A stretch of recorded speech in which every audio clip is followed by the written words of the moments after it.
Mbrëma të nderuar teleshikues, por ishemi përsëri si çdo të njëjtën në orën 21 në studion e emisionit përjavshëm Opinion në një bisedë, në një debat të drejtë për drejtë, i cili e ka marrë shkakun nga zhvillimet e 3-4 ditëve të fundit, në të vërtetë nga fjalimi i kryeministrit Sali Berisha ditën e diel, në të cilin ai bëri bilancin e qeverisjes një vjeçare të koalicionit djathtë, i cili ka nisur pra qeverisjen e Shqipërisë nga data 10 shtator e vitit 2005. Kryeministri doli në një konferencë shtypi përballë gazetarëve për të bërë renditjen atyre që ai konsideroi si plotësim të programit elektoral dhe premtimeve elektorale të koalicionit të djathtë dhe të Partisë Demokratike. Pikërisht për të diskutuar mbi këtë përfundim të kryeministrit, si edhe natyrisht për të njohur pikpamjet ose oponencën e opozitës shqiptare, kam të ftuar sot në studio kryetarin e Partisë Socialiste, njëkohësisht kryetari i Bashkisë së Tiranës, zotin Edi Rama. Mirëmbrëma dhe mirëseverdhje.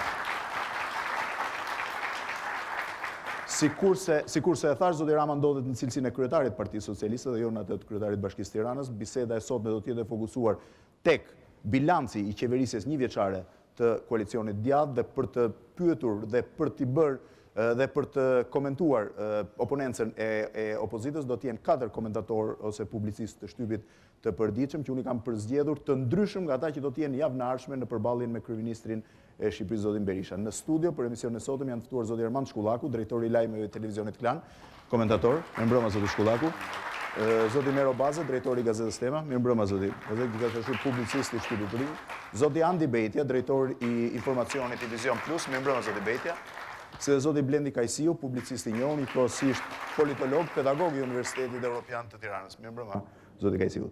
Të nderuar teleshikues, pra sikur se thash është ky formati, do të shpresoja që të ftuarit mos jenë të tensionuar gjatë zhvillimit bisedës dhe mbi të gjitha po i kërkoj një konsensus që mos flisni të gjithë njëkohësisht, sepse vazhdimisht ky është problemi që e tensionon emisionin. Zoti Rama, i shoh që keni ardhur me pantallonat ala Majko, siç thatë sot, me kostumin e ri të kryetarit të partisë. So që dorën e të rroba qepsit, po vazhdo. Pra, për të futur sërish në problemin me të cilën do të diskutojmë sot, sikurse thash bilancin e një vjeçare të qeverisjes së Partisë të koalicionit të djathtë, le ta fillojmë me një shprehje, sepse janë 4 bloqe në të cilat do të fokusohemi, ato që lidhen me reformat dhe reformën institucionale, ato që lidhen me raportet, me problemet e biznesit, ato që lidhen me zhvillimin ekonomik të vendit, si dhe me mënyrën e të bërit opozit. Por le të përqendrohemi tek problemi i parë që lidhet me reformën, le të ndjekim një ekstrakt nga fjalimi i zotit Berisha në ditën e diel. Në vend të një qeverie të fryrë dhe të dhjamosur, ne ju sollim shqiptarëve në një qeveri të vogël, eficiente, në dietë. Qeveria që unë drejtoj është qeveria më e vogël e të gjitha qeverive që nga pluralizmi gjerë sot. Qeveria ka 14 kabinete, nga 18 gjerë në 24 që kanë patur qeveritë më pashme dhe vjen si një qeveri pa bodyguard. Në këtë reformë, struktura u reduktua me 20%, numri drejtorive me 15%, i përgjegjësve të sektorit me 18%, numri punojësve me 20%, raporti staf me shtet staf total nga 52 në 38%. Po kështu, në 40% u paksua numri agjensive në varësi të Këshillit të Ministrave, kështu nga 19 agjensi në varësi të tij, 8 prej tyre u vendosën në varësi të ministrive të linjës. U miratua sistemi i planifikimit të integruar, u krijua dhe funksionon Komiteti i Strategjisë Planifikimit të Integruar, u krijua dhe funksionon Komiteti i Reformës dhe Modernizimit të Qeverisjes. Reforma në ministrit u shoqërua me një reformë të thellë funksionale dhe strukturore në 38 institutet dhe institucionet e varësisë së ministrive dhe akademisë së shkencave, duke i bashkuar ato me universitetet të vendit, ose krijuar tyre nga anë në 5 qendra transferimit teknologjisë bujqësore për Ministrinë e Bujqësisë, duke krijuar Agjencinë Kombëtare të Burimeve Natyrore dhe Agjencinë e Albinvestit në Ministrinë e Ekonomisë, nga shkrirja përkatësisht e 3 dhe 4 agjencive të ngjashme si këto, si dhe Inspektoriatit Qendror Teknik në varësi të kësaj ministrie, duke shkryer 3 inspektoriate të tilla. Është krijuar autoriteti mbikëqyrës i tregut financiar jo bankar në varësi të Ministrisë Financave, nga shkrirja e 3 agjencive të mëparshme. Qeveria u vendos në dietë dhe kjo, duke mos penguar as pak punën e saj, standardet e reja që u vendosen përdorimin e parave publike nga administrata nuk lejonin përdorimin e tyre për qëllime private apo personale, u shkurtuar në këtë mënyrë 40% e shpenzimeve të saj operative, duke u kursyer arkës së publikut 46 milion euro nga taksat e qytetarëve. Në të vërtet, ky ishte një ekstrakt nga ajo pjesë që kryeministri e quajti reforma, dhe ai ka nënvizuar edhe një seri reformash tjera që, duke i referuar, janë ato që lidhen jo vetëm me reduktimin e shpenzimeve, ato që lidhen me ligjin për legalizimet, me reformat ekonomike, me nismën Shqipëria 1 euro, me reformën në arsim e tjera. Zoti Rama, pyetja e parë dhe drejt për drejt është, si e gjykoni ju? A ka pasur reforma reale gjatë këtij viti qeverisje dhe në këndvështrimin tuaj si mund gjykohen ato? Sigurisht që gjykimi mbi shifrat dhe për më tepër kur shifrat pastaj i jep zoti kryeministër është një gjykim i cili do të ishte mjaft larg realitetit, kështu që le të fillojmë duke thënë atë çka unë e kam nënvizuar në të gjitha herët, që është një bindje ime e kahershme, që shteti shqiptar ka nevojë për një reformë të thellë, modernizuese, që institucionet e shtetit shqiptar duhen reformuar në funksion të modernizimit, sepse vetëm një shtet modern është në gjendje të përballojë nga njëra anë tundimin e korrupsionit në një sistem të lirisë, siç është sistemi ynë, dhe nga ana tjetër nevojat e qytetarëve. Pra, sigurisht që reformimi i shtetit është një imperativ i cili nuk mund të tjetërsohet. Në rastin konkret, unë mendoj që nuk kemi të bëjmë me reformim, po kemi të bëjmë me deformim.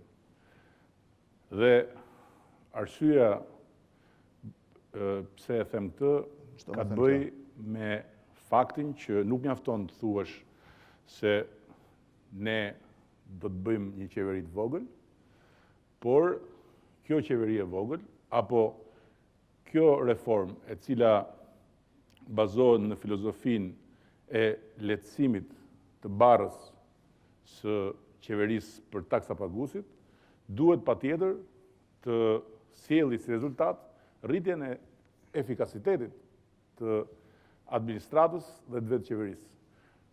Një reformë e cila bazohet thjesht dhe vetëm në uljen e shpenzimeve, pra e atyre shpenzimeve cilat kanë të bëjnë me mbajtjen në këmbë të aparatit, nuk bën gjë tjetër veçse rrit kostot e qeverisjes, sepse ul efikasitetin.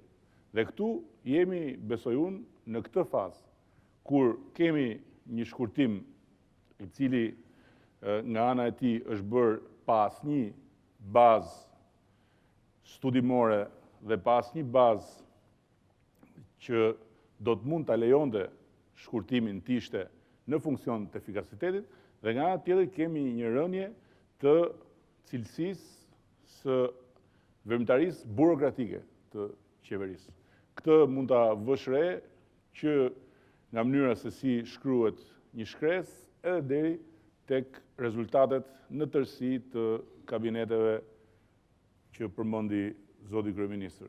Kjo është pikpamja ime. Pra, kemi pasur një ulje të shpenzimeve, po kemi pasur nga ana tjetër një rritje të kostos së qeverisë, për arsye se nuk është shoqëruar ulja e shpenzimeve me rritjen e efikasitetit, por në të kundërt, ka gjithashtu një rënje të efikasitetit. Ku mbështetet kjo, rënja e efikasitetit? Ku mbështesni këtë përfundim? Kjo mbështetet në rezultatet që janë të prekshme në kuptimin negativ të fjalës. Unë nuk shoh në asnjë nga sektorët që qeveria ka nënhyqëm drejt për drejt, ndonjë progres që do të mund na bënte të thoshim se në këtë sektor qytetarët shqiptar sot ndjehen më mirë. Në këtë sektor cilësia e shërbimit të qeverisë për qytetarët është rritur. Në këtë sektor vendi sheh një përmirësim që prek drejt për drejt jetën e qytetarëve.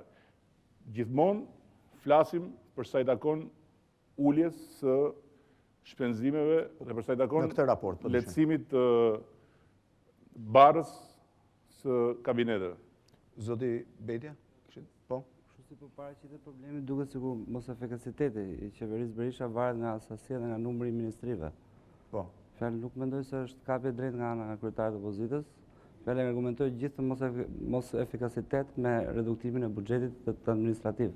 Pra ju mendoni se ky është problem sasior apo është problem cilësor? Nuk e dija po më ndiqje, po i përgjigjesha thjesht pyetjes që a është e vërtet që ulja e shpenzimeve dhe ulja e numrit ministrive përbën në thelb një reformë modernizuese me rezultat. Unë më përgjigja vetëm këtij aspekti, nuk po për modelin, për këtë model apo modelin e vjetër. Në aspekte të tjera. Për sa i takon çështjes së numrit, ka koeficient që janë tërësisht të krahasueshëm dhe të matshëm edhe me vendet e tjera të Europës.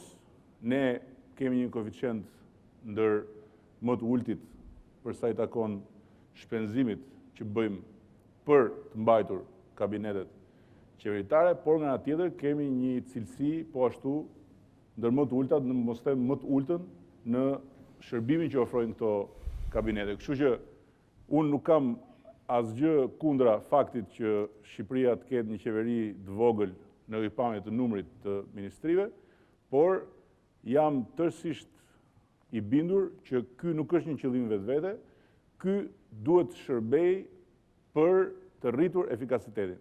Lehtësimi i peshës së qeverisjes nga rripamja financiare nuk është qëllim në vetvete, por ka të bëjë me rritjen e efikasitetit. Në Bashkinë e Tiranës ne kemi bërë gjatë këtyre, sjell thjesht një shembull për të ilustruar mendimin tim, gjatë gjithë këtyre viteve kemi bërë 2-3 ndërhyrje të këtij lloji me synimin që të zvoglojmë stafet dhe të rrisim efikasitetin. Por kemi mundur të shohim konkretisht se kjo është një balancë shumë delikate. Dhe unë mendoj që në qeverinë aktuale kjo balancë është tërësisht e prishur dhe qeveria aktuale nuk arrin dot të përgjigjet nevojës qytetarëve për shërbime më cilësore. Zoti Rama, a ka ndonjë nga ato reforma që kryeministri nënvizoi që dhe ju mund ta nënvizoni si suksesshme? Kryeministri nuk nënvizoi asgjë, kryeministri dha vetëm disa shifra që kanë bëjnë me këtë aspekt. A ka ndonjë reformë që ju nënvizoni? Okej, ka ndonjë ndërsa nëse do më lejoni të bëja një koment tërësor me që hym në bisedë me hapin që imponoi kryeministri, ndoshta edhe për forcë zakonin televizionit, doja të thosha që arkitektura sot e të gjithë vizionit që ka kryeministri dhe që ka kjo qeveri për mënyrën se si duhet të eci vendi, për mënyrën se si duhet ndërtohen raportet mes pushtetit ekzekutiv dhe pushtetit tjera, për mënyrën se si duhet të udhëhiqet progresi ekonomik i vendit, tani më është e qartë. Mbas një viti nuk mund të themi më që duhet pritur ka kohë e tjetër. Arkitektura është e qartë. Dhe në këtë arkitekturë unë nuk shoh absolutisht asnjë vizion që na garantoj në një të ardhmen. Dhe për sa i takon të gjithë rezumes që kryeministri bëri përpara gazetarëve në një fjalim që unë besoj është unik në llojin e vet dhe nuk besoj të ketë kryeministër apo president në asnjë vend tjetër demokratik që të bëj këtë lloj paraqitje me një fjalim që kalon 1 orë dhe me një lum shifrash tërësisht në erë të pa verifikuara dhe të pa verifikueshme, ku shifra më absurde që më kujtohet tani është ajo që tha ne kemi arritur ta ulim ndotjen e ajrit 30%, dhe jam i bindur që llogarinë e ka bërë në funksion të 4 vjeçarit, vitin tjetër do ulet edhe 30% tjera, vitin tjetër 30% dhe në fund të mandatit nuk do ketë më ndotje ajri, në fjalim, kuptohet. Atëre është një rezume që mua më tregoi se është ende e mundshme të kemi përpara shqiptarëve një paraqitje të një qeverisje perfekte si qishte në kohën e Enver Hoxhës. Qeverisje pa tmeta. Besoj që na u imponua debati për arsye se sot jemi mbledhur për diskutuar çështjen e fjalimit kryeministrit, mund të diskutonim dhe çështjen e opozitës, po besoj një rast tjetër. Po, pavarësisht nga televizionit. Zakonisht ne po referohemi një vit i qeverisje, edhe për t'ju rikthyer fillesës debatit, është e vërtet që reduktimi i ministrive, nëse qeverisë me 14, 24 apo 34 ministri nuk është një domethënie e madhe në raport me rezultatet.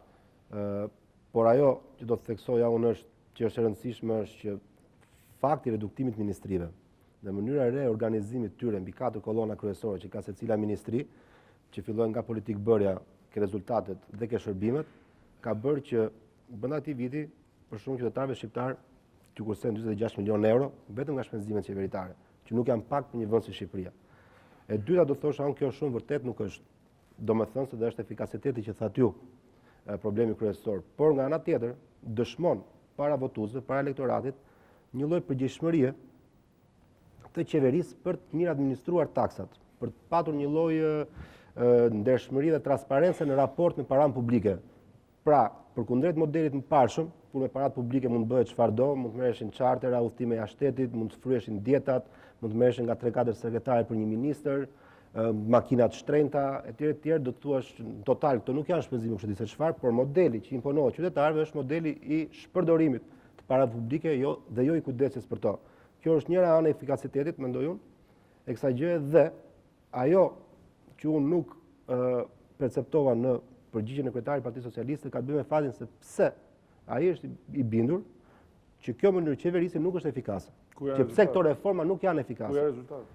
Atëherë, ju çfarë rezultate shkeni që vërtetoni që kjo reformë që ka bërë qeveria nuk është efikase, sepse nga ajo që shohun, reforma në fisk, për shembull, është shumë më rezultative se sa e gjithë qeverive socialiste të marrë së bashku. Kjo nuk është e vërtetë. Kemi 24, unë kam shifrat dhe mund t'ua tregoj dhe i kam të konfirmuar sepse unë punoj gazetar, shifrat i kam konfirmuar dhe me institucionet monetare ndërkombëtare. Nëse po ballafaqimi shifrave mund na kalojë në kaos. Unë kjo është një realitet.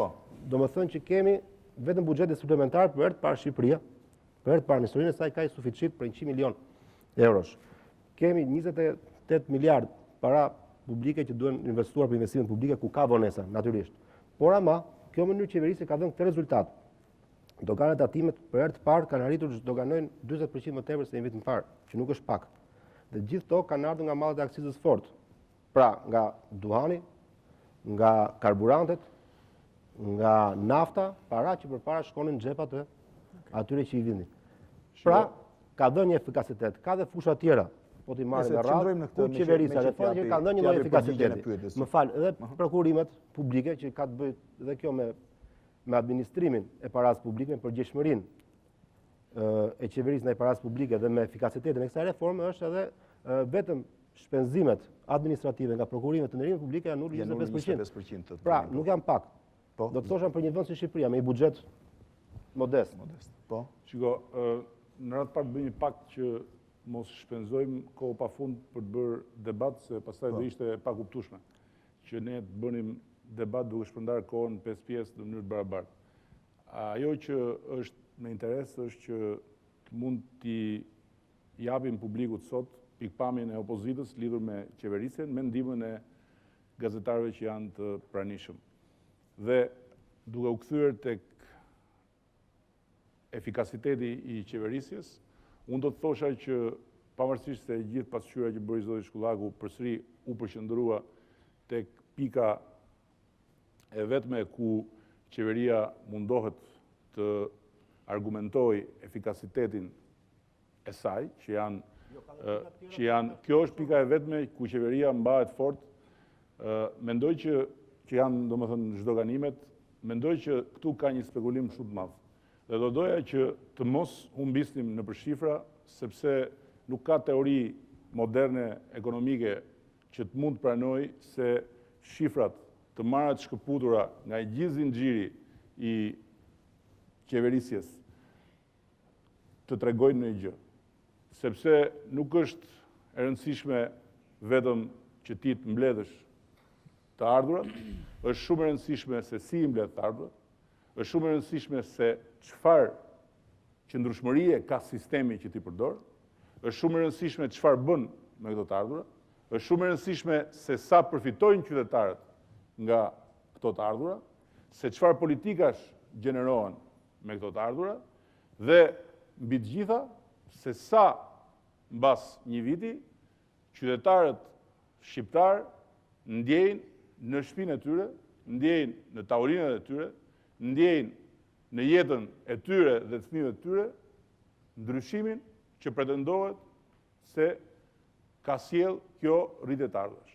Do të thosha që rritja e të ardhurave, përsëris pa hyrë në shifra, dhe duke nënvizuar që sot është shumë e vështirë të kesh një informacion të vazhdueshëm dhe korrekt për sa i takon shifrave, deri përpara një viti në faqen e Ministrisë Financave ishte rregullisht çdo muaj fletorja që tregonte për të gjitha shifrat dhe të ardhurat. Sot kjo praktik nuk bëhet më dhe ka krijuar vështirësi në mbledhjen e shifrave. Megjithatë, të mos humbasim nëse po ju kërkoj një konsensus që mas 2 javësh të bëjmë ballafaqim me stafet për çështjen e shifrave. Do të ishte mirë që për sa i përket shifrave dhe interpretimeve të shifrave të zhvilloj një bisedë tjetër dhe me gjitha unë nuk besoj që publikut i intereson shumë spekulimi me shifrat. Do doja vetëm të theksoja që për sa i takon shifrave dhe për sa i takon të ardhurave nga doganat e tatimet, nuk është absolutisht ashtu sikundër pretendohet. Dhe nëse marrim një koeficient, për shembull në tatime, të rritjes mesatare të të ardhurave në 6 vitet e fundit, ju siguroj që koeficienti i rritjes për këtë vit është më i ulët se sa mesatarja e 6 vitet të fundit. Por nuk do doja të rrim shifra, e përsëris për 3 herë, do doja vetëm të thosha, mua nuk më intereson fare dhe nuk entuziazmohem apo nuk emocionohem fare që në vitin 2006 del një shifër X nga doganat.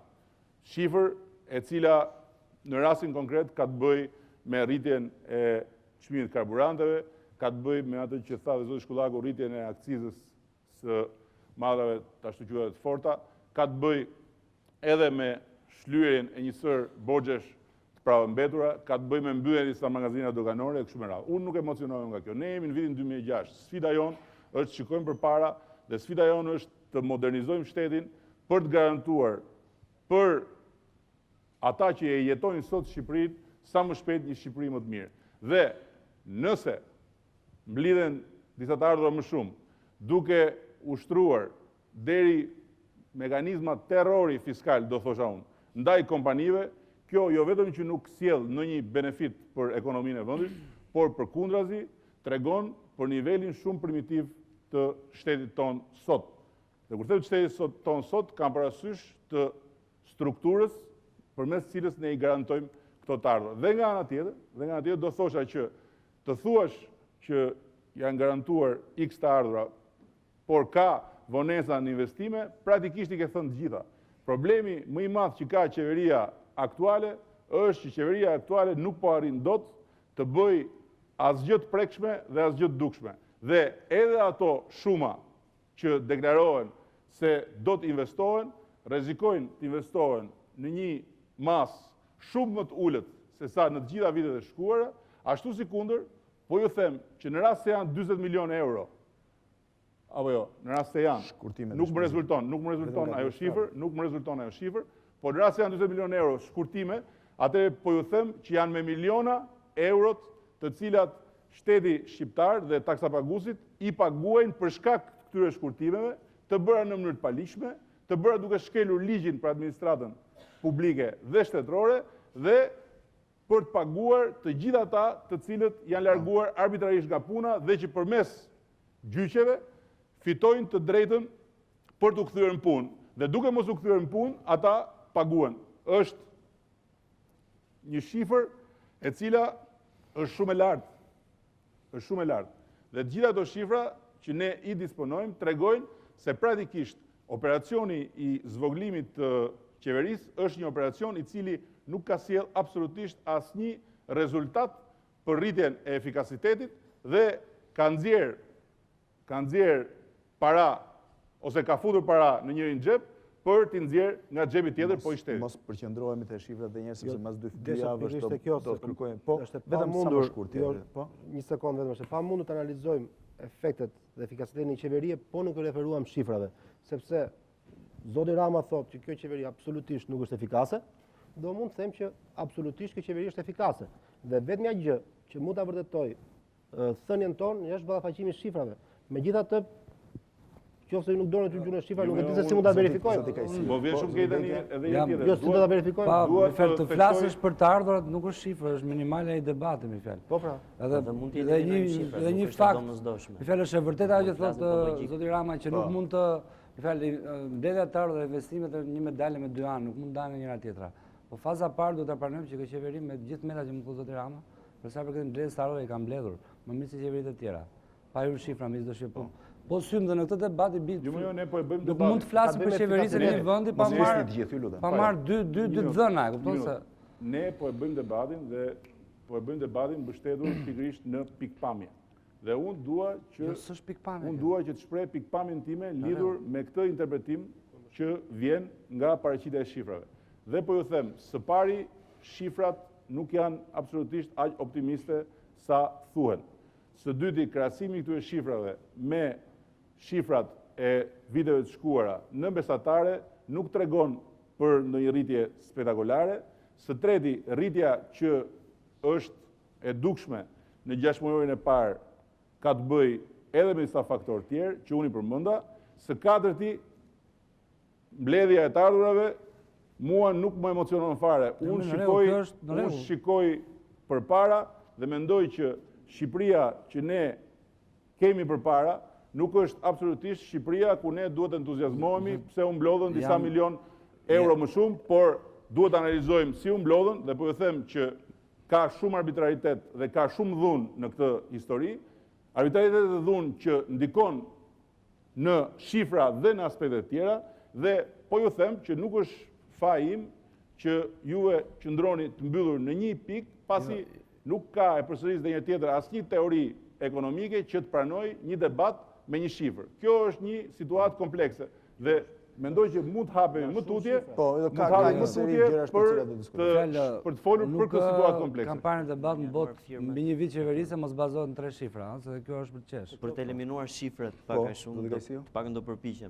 Po si eliminon do të shifrat se dëgjoj një bazë. Na jep në një shifër ti me që kemi. Unë po të them një gjë që jam dakord me filozofinë tënde, që nuk bazohet gjithë suksesit e mbledhjes të ardhurave. Po që nuk mund ta mohojmë që janë mbledhur të ardhurat, janë mbledhur.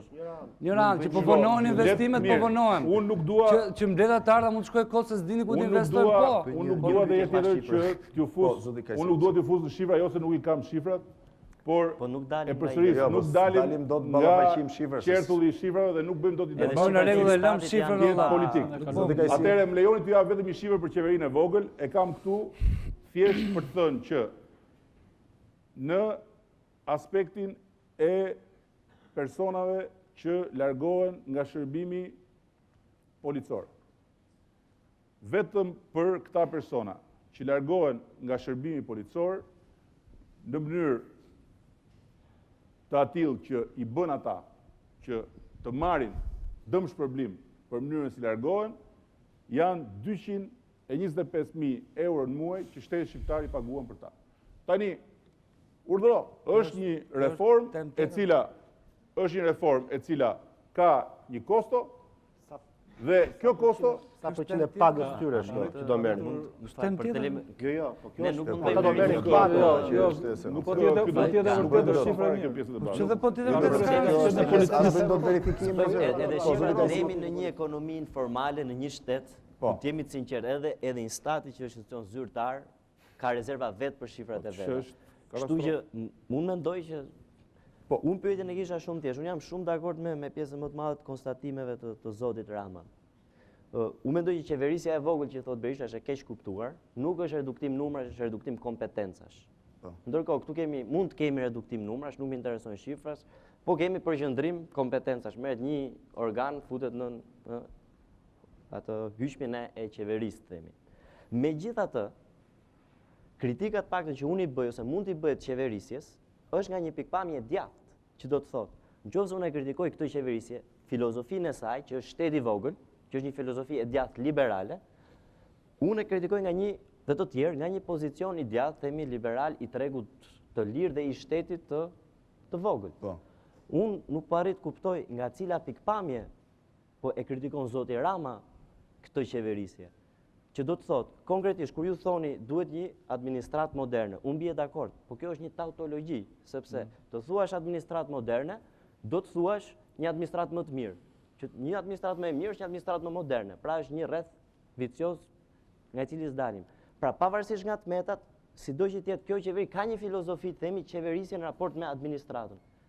Mund të kritikohet, po cila është filozofia juaj për te duam një administrat më të mirë. Pra si konkretisht e shikoni ju këtë administrat ose marrëdhënie? Okej, shumë. Faleminderit për pyetjen. Ky është një avancim në bisedë dhe me shumë kënaqësi do t'i përgjigjesha duke thënë që unë personalisht nuk bëj ndarje të këtij karakteri në gjykimin e eficiencës së shtetit. Domethënë, për mua personalisht nuk ka asnjë tabu kur është fjala për të prodhuar një rezultat. Që do të thotë që unë nuk besoj që shteti i vogël është një nocion i djathtë dhe shteti i madh është një nocion i majt. Mund të jetë kështu në një kuptim klasik të fjalës, por unë nuk besoj më në këto ndarje klasike dhe unë nuk besoj më për më tepër, s'kam besuar ndonjëherë që në Shqipëri këto ndarje vlen kur është fjala për të dhënë një shërbim dhe kur rruga për ta dhënë këtë shërbim zgjidhet në bazë të rezultatit përfundimtar. Për ta bërë më konkrete bisedën, unë mendoj që në Shqipëri u ndërtua një administrat. U ndërtua një administrat për cilën mund të themi plot fjalë kritike. U ndërtua një administrat të cilën mund ta konsiderojmë një administrat të dobët, një administrat e cila kishte nevojë për përmirësime të ndjeshme, një administrat e cila ishte larg së qeni moderne, por u ndërtua mbi principe moderne. Dhe kur them principe moderne, kam parasysh vendosin në bazë të ndërtimit të administratës të një ligji, i cili është ligji i shërbimit civil dhe i cili u hartua në bashkëpunim me partnerët. Mos gabohem, është i vitit 2000, mos gabohem. Nuk, çon si ka. Dhe mbi këtë bazë, kjo administrat filloi të formsoj.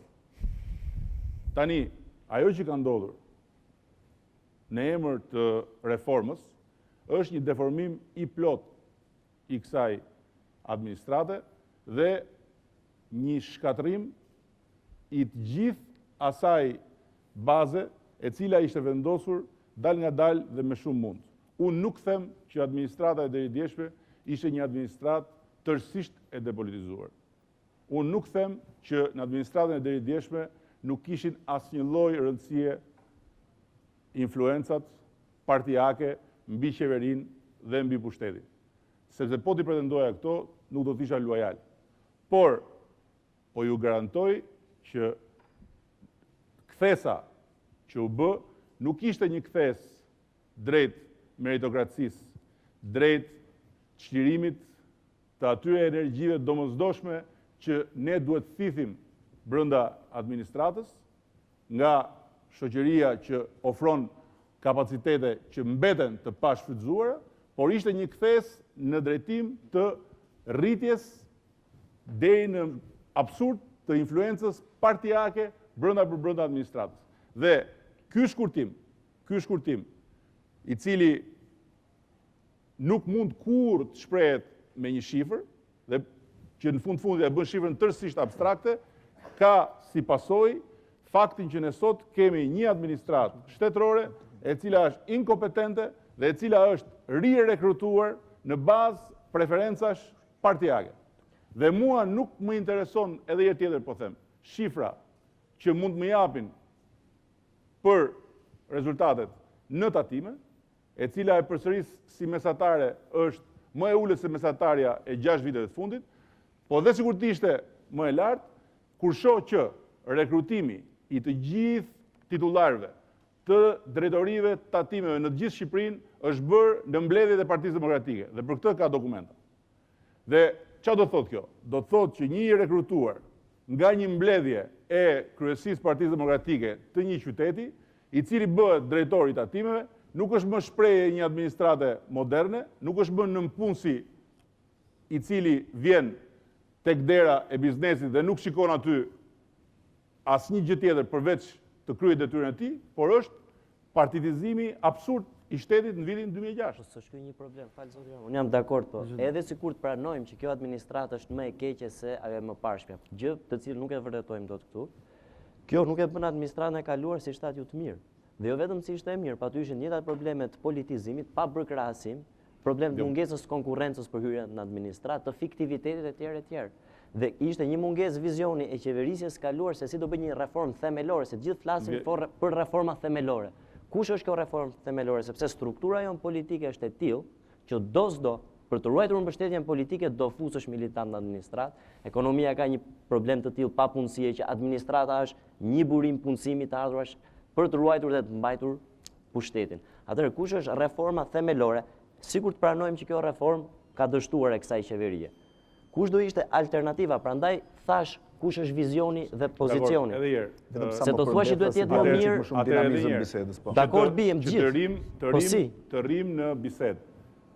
Biseda sot zhvillohet për qeverinë dhe qeverisjen e një viti.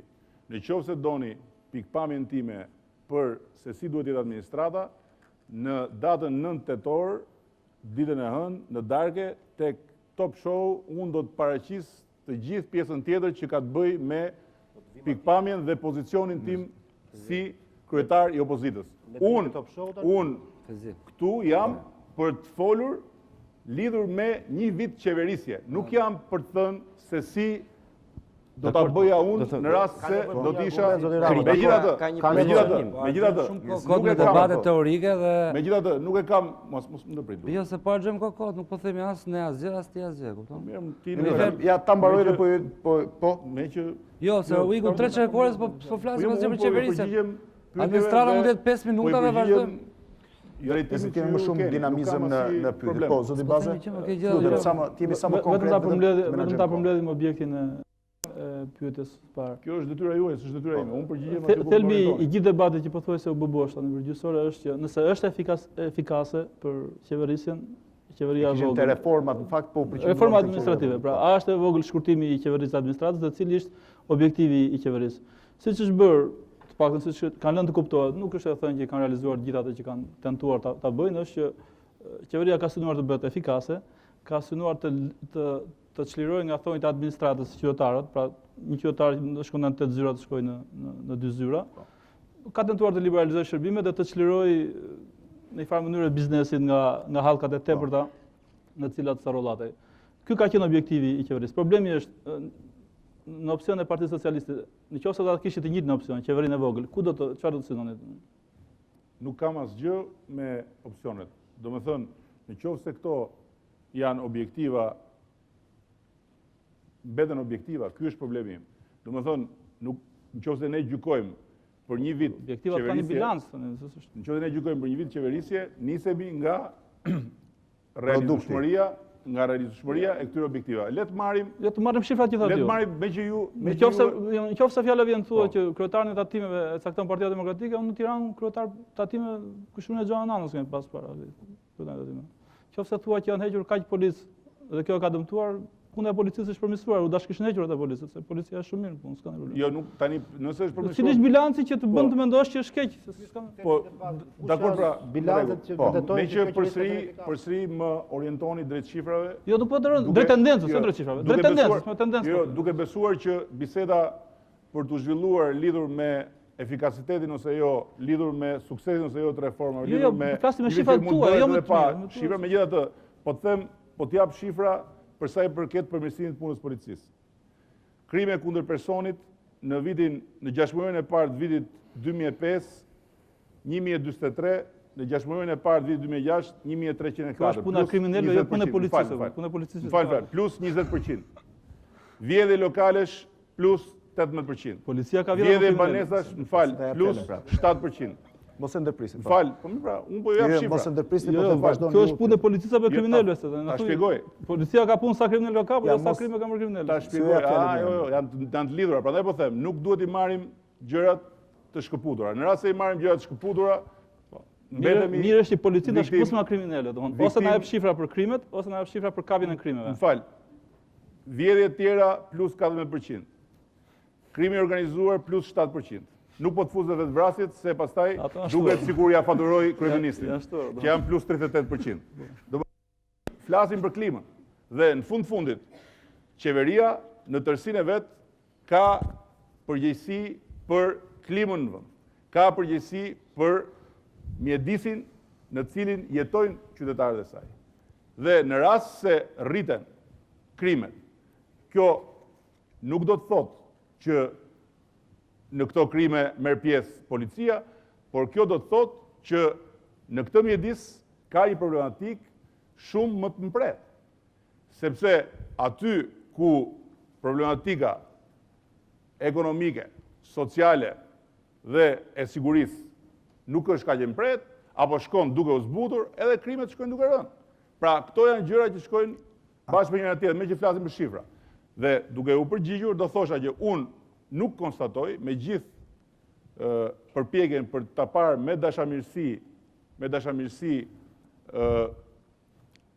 qeverin, pasi po ta shohim me dashakeqësi duhet ikësh fare nga Shqipëria, po me dashamirësi për gjetë dhe ndonjë arsye dhe për të thënë që po këtu në këtë rast diçka është bërë në drejtim të klimës ekonomike, në drejtim të klimës së sipërmarrjes, në drejtim të klimës së investimeve dhe mbi të gjitha në drejtim të përmirësimit standardet të jetës së qytetarit, qofshin këto standarde ekonomike, qofshin këto standarde sociale, unë nuk shoh absolutisht asnjë arsye për të qenë pozitiv.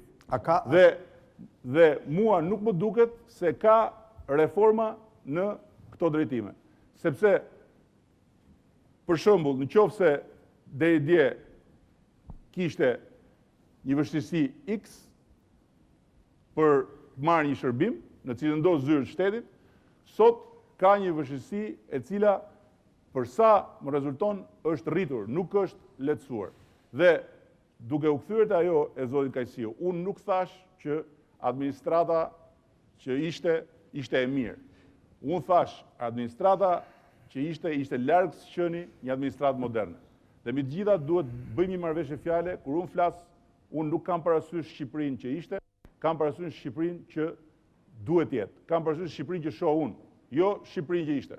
Dhe ju siguroj që megjithse administrata e shkuar nuk ishte, e thash, e depolitizuar plotësisht dhe nuk ishte larg çdo influencë partijake, këto i thash, nuk ka të krahasuar me këtë administratë që kemi sot. Pra ju thoni që sot është më politizuar. Nuk do ta hap këtë sepse nuk do t'ju lodh. Këto janë shifrat gjitha. Është rastësisht kapaku i zi, po ky është libri i zi i reformës së administratës publike dhe shtetërore. Në këtë libër, i cili është rezultat i komisionit hetimor që ne kemi ngritur për spastrimin administrat, dhe që besoj që vetëm i komisionit hetimor që ka bërë një punë që ka qenë jashtë goditjeve personale dhe politike, figurojnë 14.078 shqiptar, qytetarë shqiptar, të cilët janë larguar nga puna në administratën publike ose shtetërore, thjesht dhe vetëm sepse duhet i hapnin vendin dikujt tjetër. Dhe në të gjitha takimet që unë kam bërë, në të gjitha qytetet e Shqipërisë, ka raste të pafundme absurditetesh në mënyrën se si është goditur administrata. Dhe do doja që të më jepni mundësinë të kalonim në një aspekt tjetër të qeverisjes, që është dhe aspekti më shqetësues për mua, që ka të bëjë me lirit, sepse këtu jemi në zonën e lirive. Unë fatkeqësisht edhe një pyetje të vogël fundit këtu, po ky është një problem politik. Ju personalisht jeni kryetari një partie që është Partia Socialiste. Dhe mënyra se si funksionon, prandaj pyeta për vizionin, politika, me këtë ekonomi, me këtë nivel punësimi, ju vetë mendoni që mund t'i shmangni simpatizantët tuaj, mbështetësit tuaj elektoral nga futja në administratë nesër në polici? Pa diskutim. Pikës pari njerë, këtu nuk bëhet fjalë për të shmang simpatizantë. Këtu bëhet fjalë për të shmangur kapjen e shtetit nga partia. Po si shmanget kjo? Si shmanget kjo do bura. Është kaq evidente kjo se kjo do bura. Kjo do bura. Nuk do Zoti Berisha, ne kemi burra më të mirë. Kjo do bura në kuptimin e vërtet. Fal. Kjo do bura në kuptimin e burrave të shtetit me një vizion për të ardhmen. Gjithë kanë pretenduar që janë burra shteti, nga Enver Hoxha deri që foli ai mund të jetë burr shteti, po ai vizionin e ka mbrapa. Të ardhmen e ka mbrapa. Po ju vetë keni thënë që është sistemi jo individi. Çështja është pikërisht pra. Çështja është tek një vizion që garanton ngritjen e një sistemi. Dakor. Ashtu. Obete pse më fal, po thashë. Nuk ndryra ato jo. Jo, nuk ndryra mua, po pikërisht pra nuk kemi ke kafe vizion plusit që ti flet me to, flas me ato. Para mos fol kështu herë se jam punës së bashkisë, e dyta, e thash për të mirën tënde, po kalon një orë kryetari i opozitës, duke marrë me sa budalliqe dhe nuk po thua si gjë, kupton, e kam për ty. S'po bën opozit. Ke një orë dhe një orë kokë dhe e marr vetëm administratën. Na bëra kurioz me atë librin. Vërtet është bërë raporti Komisionit për Reformën? Jo, unë them për të mirë që mbyllet ky debat. Unë them të mbyllet ky debat, po të interesoj ti vazhdojmë, kupton? Nëse do ta ulim, o zoti Bejtja nuk është, nëse do ta ulim. Jo, po ky po ul pra kafe vizion plus, mos më bë reklam televizionit kollë. Mos e personalizoni debat, lutem shumë, mos e në nivele të tilla. Po e ul tipi setën, jo unë po të them. Ju lutem, mos e kaloni bisedën në nivele të tilla, atëherë është puna për ta ulur bisedën, problemi. Ju lutem. Ora kemi një orë, po vim vërtet. Orientojeni cili është thelbi. Jam në dispozicionin tuaj zotëri. Unë po i përgjigjem pyetjeve tuaja. Biseda si mungon gjë. Unë prandaj thash në fillim. Po nuk jam unë që ndërtoj emisionin, ju që do bisedës tash. Megjithëse zoti Kajsiu mundua 2 herë ta fus diskutimin me pyetjet që bëri në një diskutim më serioz dhe më konkret, ne prap kemi ngel gjatë një orë diskutimi në slogane. Themi që qeveria nuk është efikase, themi që qeveria është efikase, themi që kështu nuk qeveriset, se është mbush me simpatizant, po si duhet bërë, kush është... Tu çështja është e thjeshtë. Dhe kush janë faktet konkrete. Kam përshtypjen që juve ngatroni pozicionin tuaj. Se ne jemi në kuadrin e konstatimeve, këtë mund ta thotë çdo njeri. Sepse ne këtu jemi që të nxjerrim në pa pikpamjen e argumenta çdo pikpamje me qeverisjen. Dhe unë po ju përgjigjem atyre që po ngrini ju, unë nuk e diktoj. Dakor, ka nevojë për argumenta çdo pikpamje. Unë jap argumentat e mia, pastaj gjykon publiku nëse këto argumenta janë të vlefshme apo janë të pavlefshme. Po nuk është. Po zoti Baze kishte diçka. Mos bëjmë debat për debatin, vazhdojmë pikë tjetër. Po, atëherë zoti Bejtja, cila ishte pyetja së shqetësimit që ju keni, për cilin mundi përgjigjet zoti Rama, konkretisht? S'kam prapë dhe një orë tjetër vazhdojmë. S'kam pyetje më. Është fare e qartë, unë mendoj që jo, nuk shumë e qartë, ai vetë sa qartë. Që nuk ka rëndësi shumë bledat të ardhën 2006, ka rëndësi investime dhe me kaq mjafton opozita, kupton? Tani kemi një orë që vim vërtet kohë. Zoti Rama, të bëj një pyetje meqense hapet problemin e rritjes mos u shumë. Me problemin e rritjes kriminalitetit. A keni ju të njëjtën pikpamje që kryeministri shprehu dhe i kanë shprehur një pjesë e mediave se puna në rend ka përmirësime këtë vit, apo keni një pikpamje të ndryshme? Vetëm sa më përmbledhës, si të kalim disa... Unë kam qenë në një emision tjetër këtu, për para 6 muajsh që se nuk gaboj. 8 muaj. Dhe 8 muaj, dhe për para 8 muajve, ishin realizuar disa arrestime spektakolare, cilat përbënin lajm në adres të luftës kundër krimit, dhe si kundër u mundoha ta shpreh edhe atere, ato ishin thjesht disa arrestime spektakolare, që nuk kanë të bëjnë në thelb me atë nevojë dhe përsëris edhe në këtë sektor ne kemi nevojë për të bërë një reformë të thellë. Një reformë të thellë e cila do duhet fillonte nga identifikimi i njerëzve, sepse në rast se sot shqiptarët kur kalojnë një dogan apo kur kalojnë një kufi dhe paraqisin pasaportën, pavarësisht se kush janë, a janë kryetar partie, apo janë qytetarë thjesht nga provinca më e humbur e Shqipërisë dhe detyrohen të gjenden përballë një situate as pak këndshme me një polic europian që shikon pasaportën nga të gjitha anët, kjo vjen si rezultat i faktit që shqiptarët nuk janë as të numëruar dhe as të identifikuar. Dhe mbas çdo shqiptari për policinë europiane fshihet potencialisht një njeri që trokon identitetin e tij. Dhe unë nuk e imagjinoj dot çfarë lloj reforme është bërë këtu në adresë të përmirësimit të standardeve të kontrollit dhe të sigurisë, kur ne akoma jemi në këtë fazë. Dhe nga ana tjetër, po ju them që i gjithë procesi i ashtu quhetës reformë, edhe në sektorin e forcave të rendit, është një proces tërësisht partijak, është një proces që nuk synon të sjellë cilësi, por synon thjesht të gjej atë që tha zoti Kajsiu, vend për të punësuar njerëzit e Partisë Demokratike. Në këtë formë ne nuk ndërtojmë shtet. Dhe ajo që u përpiqem të them gjatë gjithë kohës është që nga njëra anë ne duhet ta shikojmë qeverinë dhe qeverisjen në funksion të asaj që ajo sjell tek qytetari.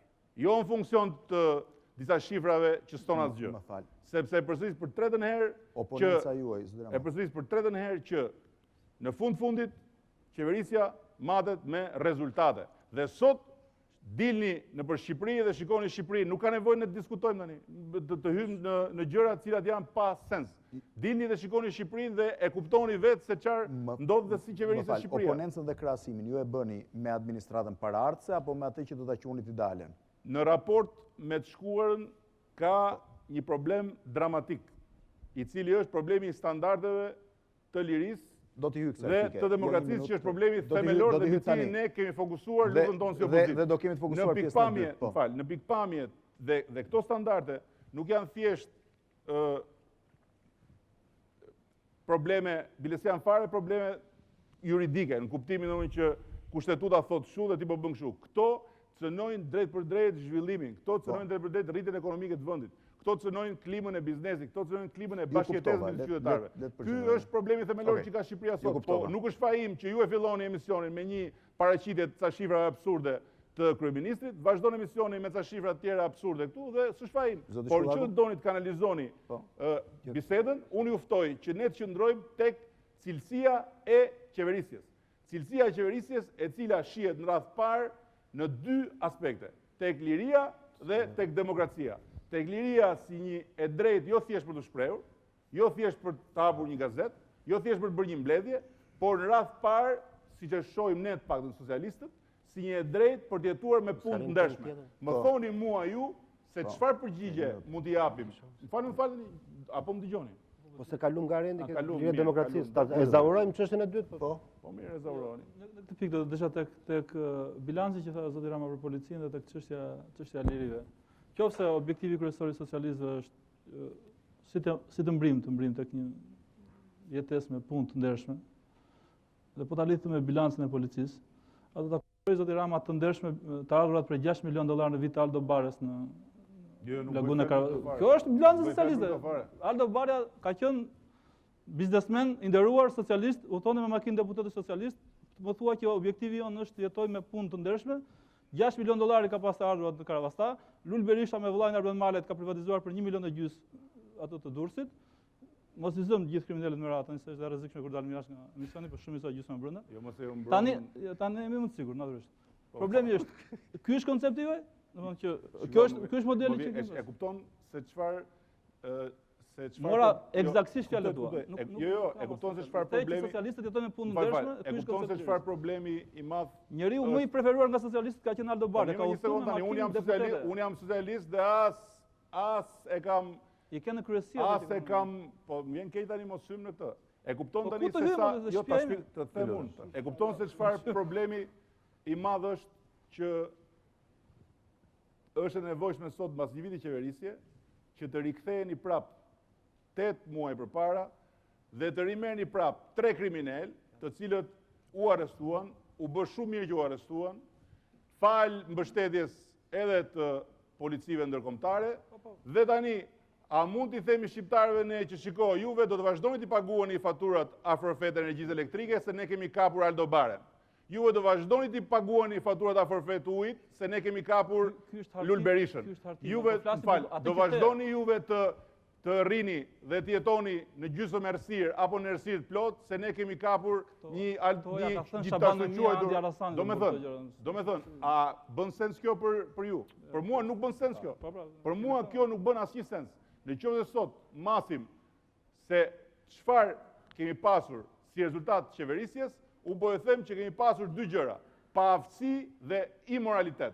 Dhe në qoftë se më lejoni t'ju bëj imoralitet, po, plot. Qoftë më lejoni t'ju bëj shpjegimet, unë mund t'ja u bëj shpjegimet se ku është paaftësia dhe ku është imoraliteti në të gjithë trajektoren e këtë shpjegim. Zoti Shkullaku kishte diçka po. Jo, sepse i morëm çështjet me radhë me që ndaluam tek rendit. Është e vërtetë ajo që tha zoti Rama, që problem shumë i madh për shqiptarët ngelet problemi i identifikimit tyre, pajisja me kartë identiteti. Por duhet pranuar që ky është një projekt shumë i madh. Ky është një projekt që nuk mund të zaurohet me vit qeverisje, ndoshta edhe me 4 vjet. Është një projekt që ka nisur që me qeverinë socialiste dhe nuk ka mbaruar. Dhe duhet bërë. Por, duke u rikthyer debatit për rendin, është e vërtetë që kapja 3-4 kriminalëve vërtet mund të bëjë një lajm spektakolar dhe mund mbaroj deri këtu. Por duke pat parasysh përvojën dhe eksperiencën e mëparshme, unë mendoj që nuk duhet vlerësuar vetëm fakti i kapjes tyre, por dhe fakti i goditjes së një sistemi që ishte ngritur dhe gati kishte arritur nivelet më të larta të shtetit. Çdo të thotë kjo. Kjo do të thotë që sot kriminalët nuk ndihen më aq lirshëm sa gjatë kohës kur qeverisë partia juaj për privatizuar gjysmën e objekteve strategjike në Shqipëri. Ata nuk të jenë aq lirshëm sa të shëtisin hapur mes Tiranës me gjithse janë kërkim. Ju thatë vërtet që janë 1100 vjedhje më shumë, por janë arrestuar, më falë, zoti Rama, është problem, është problem. Ju referua me fjalimet që ban me misë të andamon si fjalimet që ban me misë Shkullaku. Tani, edhe jere po të them. Unë nuk desha bëj krahasime sepse ju keni një orë gjysmë që flisni dhe absolutisht nuk keni thënë asgjë. Dhe jeni kryetari i Partisë Socialiste dhe flisni me slogane. Ju thatë dini shikoni Shqipërinë dhe do ta kuptoni sa keq është. Unë them atë që mendoj unë dhe këtu ju keni ardhur për të dëgjuar atë që mendoj unë. Se atë që mendon ti e themi një tjetër. Jo, ta kanë fjalën domun që unë them atë që mendoj unë. Tani, edhe një herë. Po them atë që mendoja unë, ti s'mlet, ti më krah. Edhe një herë. Kto janë fjalime. Kto janë propagandë. Do me thënë, në qoftë se... Zoti Rama, se ti e di shumë mirë se shumë kriminalë që sot janë në burg i vinin gjoba biznesmenëve në Tiranë. Pra, dakord. Për ndërtimet, apo jo? Ka dy aspekte. Ju e dini këtë? Ka dy aspekte. Tani kjo është realitet, nuk është... Ka dy aspekte. Shaban. Njëri aspekt është ky që thash, që është një problem shumë i madh dhe nuk është absolutisht propagandë dhe nuk është absolutisht flasje me slogane, që Shqipërinë është propagandë. I rireferoheni mbas 8 muajsh. Jo mos po referohem se jo dini për Shqipërinë ta shpjegojmë se nuk është propagandë kur të vi tek tema tjetër se unë kam ndjekur me vëmendje platformën që ka bërë Fevziu dhe jam përgatitur për të përgjigjur në funksion të asaj platforme. Dhe po ju them, është absolutisht absurde që sot ne shqiptarëve të vazhdojmë të japim si ngushëllim që kemi kapur ca kriminal. Nëse janë kapur ca kriminal, është bërë shumë mirë dhe është bërë detyra, nuk është bërë asgjë më shumë se sa detyra. Dhe në aspektin tjetër, e përsëris, qeverisja është çfarë fitojnë qytetarët. Po në rregull pra. Çfarë shkon te qytetarët? Dhe kur fola për punën e ndershme, kisha parasysh këta 14.000 persona që ndërcilet me mira janë hequr në mënyrën më arbitrare, thjesht dhe vetëm sepse duhet i lënë vendit tjerëve. Para 3 ditësh isha në Delvin. Isha në Delvin duke pritur që të hynim në një takim. Vjen një burr rreth 50-ave. Dhe më thot, zoti kryetar, unë dua të më ndihmoni të hyj në Gines. A unë thash, po bën humorin e lodhur të provincës. Ishte dhe nga zona fatosfere. Dhe po më të mbaroj unë po është mungesë. Po dhe ti më ndërprerë. Jo, dhe ju më ndërprerë. Mos e kthejmë. Mungesë etikë dhe po shqetësoni dhe edhe ju lutem. Ata që po ndjekin emisionin ti je sigurt s'kan ardhur dëgjojnë ty, kanë dëgjojnë mua. Tani, ti je sigurt për këtë? Lutem. Dhe më tha, unë tha, është histori reale dhe historia si këto ka pafund. Dhe kjo është patjetër një çështje që duhet na interesoj si një problem shumë i madh që është sot në Shqipëri. Dhe të mos merremi më me këtë propagandën absurde, partia e para punës njëherë, partia ime është ajo e cila është në opozit dhe unë jam kryetari i kësaj partie prej një viti. Dhe përgjigjem për çfarë bëj unë si kryetar partie prej një viti. qoftë se doni të merremi me një analizë se çka bërë Partia Socialiste dhe çka kanë bërë qeveritë e Partisë Socialiste në të shkuarën, e bëjmë dhe atë. Ju siguroj që nuk kanë asnjëra nga qeveritë socialiste të shkuarës të krahasuar me këtë palo qeverinë e sotme. Kthehemi ke Delvina, Por, që ishim aty. kthehemi ke Delvina. Ai zotria më thot, unë thot, kam hyrë në ndërmarrjen elektrike të Delvinës me pantallona të shkurtra. Dhe kam marrë të gjithë, nuk isha dha shumë mend për shkollë, tha, hyra ndërmarrje elektrike dhe me dhona të shkurtra dhe kam marrë të gjitha kategoritë njëra mbas tjetrës, dhe marrë kategorinë e shtatës si elektricist. Që në regjimin e mëparshëm kam vazhduar punën aty dhe urdhova çfarë letre më ka ardhur. Dhe në letrën që i kishte ardhur zotrisë, shkruaj filani, nuk më kujtohet emri, transferohet elektricist në ndërmarrjen elektrike Bulqiz. Do më thonë, një qytetar, dhe këtu kthehem te ajo që po i thoya Kajsiut, një qytetar shqiptar, i cili jeton me punën e tij të ndershme, dhe i cili merr një rrogë minimale në një ndërmarrje shtetërore për ta çuar ato të shtëpi dhe për të shqyrë fëmijët e tij në mënyrën më perverse, në mënyrën më abuzive, fashiste. I shkon një letër ku i thuhet do shkosh elektricist në Bulqiz. Dhe raste të tilla, po të them, ka me qindra e me qindra, ku shoferi i një ndërmarrjeje në Tiranë, ndërmarrje shtetërore, transferohet shofer në Tropoj. Domethënë për të bërë shoferin shkojnë në Tropoj. Kjo është e thjeshtë fare që pse bëhet që ata njerëz të dëshpëruar, por njëkohësisht në pamundësi për të shkuar për të bërë elektricistin Bulqiz, dhe të jesh sigurt që se ka shkuar në mend njeriu, sepse kemi dhe dokumenta ku janë transferuar nga 2 herë. Pse? Sepse ka ndodhur që një hallexhi, i cili nuk ka pasur mundësi të jetojë me gjë tjetër, ka shkuar atje, atje kanë thënë pse ke erdhur ti, tu s'ka vend për ty. Dhe e kanë ritransferuar, janë dokumenta. Tani këto janë fate njerëzish, këto ne nuk flasim këtu për historira dhe për slogane. Këto janë fate njerëzish. Mua këto fate njerëzish më interesojnë. Nëse tani na intereson ta fokusojmë debatin përsëri tek një histori e cila për mua është e ezauruar, 4, 5, 10 kriminal të arrestuar, një gjë shumë e mirë, të vazhdojnë të arrestohen, por këto janë fate njerëzish. Në ndërmarrjen e ujësjellësit në Durrës, një zonjë atje në prag pensionit, e cila bashkë me jo janë historiko, janë fate njerëzish, e cila bashkë me I ke thënë kongres, po mirë më dakord. invalidin bathore, atë gruan berat, atë plakun. Vjen shumë keq mos i flitë kështu. Ka edhe më shumë se kaq vërtet. Vetëm një gjë na qartë. Merr përsipër nuk jeton vetëm bilancin e Partisë Socialiste, nuk e merr përsipër bilancin e Partisë Socialiste, po merr përsipër fatin e socialistëve që kanë qeverisur. Është problem. Pra, për të gjitha këto, po ju dhe të them dhe këtë se është e bukur kjo, ajo gruaja tha na hoqen nga ujësjellësi, se këto janë pastaj ke eficienca, vim ke eficienca, e kupton? Se për shembull me që tamam një flasim për eficiencën, po, të të shpjegoj edhe me shifra eficiencën dhe pastaj tregojnë edhe burit kur të vijë herës tjetër këtu. Ajo gruaja tha, erdhi drejtori ujësjellësi, tha një njeri që s'kishte paguar asnjëherë ujin. E kupton apo? S'kishte paguar ujin. Dhe urdhë tani, edhe një fundit fare, pastaj kaloni në çdo temë që doni, në çdo temë që doni, premtimi i famshëm i 24 orëve furnizim me ujë. Ishte i premtimi që ishte i parealizueshëm, për të thënë vërtetën. Domethënë, ti kërkosh qeverisë që mbas një viti të bëj 24 orë ujë në të gjithë Bregdetin, është e parealizueshme. Dhe atëherë ne e thamë që është e parealizueshme, është premtimi i kot. Megjithatë e bëri zotria premtimin si shumë premtime të tjera. Dhe urdhëro tani rezultati i kësaj reforme. Kjo është reformuar shteti, sepse ujin, njerëzve që s'kan ujë do i themin mos pini ujë juve, sepse është kapur një kriminal para 6 muajsh dhe kështu që shuajini jetjen me kapjen e kriminalit. Velipoj 6 orë në 2005-ën, 1 orë vetëm për shtëpi dhe jo për hotelet në 2006. Shëngjin 10 orë në 2005-ën, 3 orë në 2006. Durrës qytet 4 orë gjatë sezonit, 2 orë gjatë sezonit. Dhe po doni shkoj deri në fund, deri në Pogradec, 6 orë sezon e kaluar, 1 orë të sezonit. Jo, vetëm për marrëveshje fjalë. Ose do marrësh përsipër përgjegjësinë e Partisë Socialiste dhe të kërkojmë llogaritë që kanë për 8 vjet, ose mos ta qa hallet e socialistëve për 8 vjet se s'ka punë. Merrem me të artën. Na thënë që nuk kanë punë çka ndodh me Partisë Socialiste para 8 vjetësh, atëherë mos na merr. Fal, një sekond. Edhe një herë që të bëjmë marrëveshje. Ta bëjmë marrëveshjen e fjalës. Partia Socialiste qeverisi për 8 vjet. Dhe në 3 korik shqiptarët e quan Partinë Socialiste në opozitë. Do me thënë. Ti thu s'kam punë atë parti, Fali një sekond.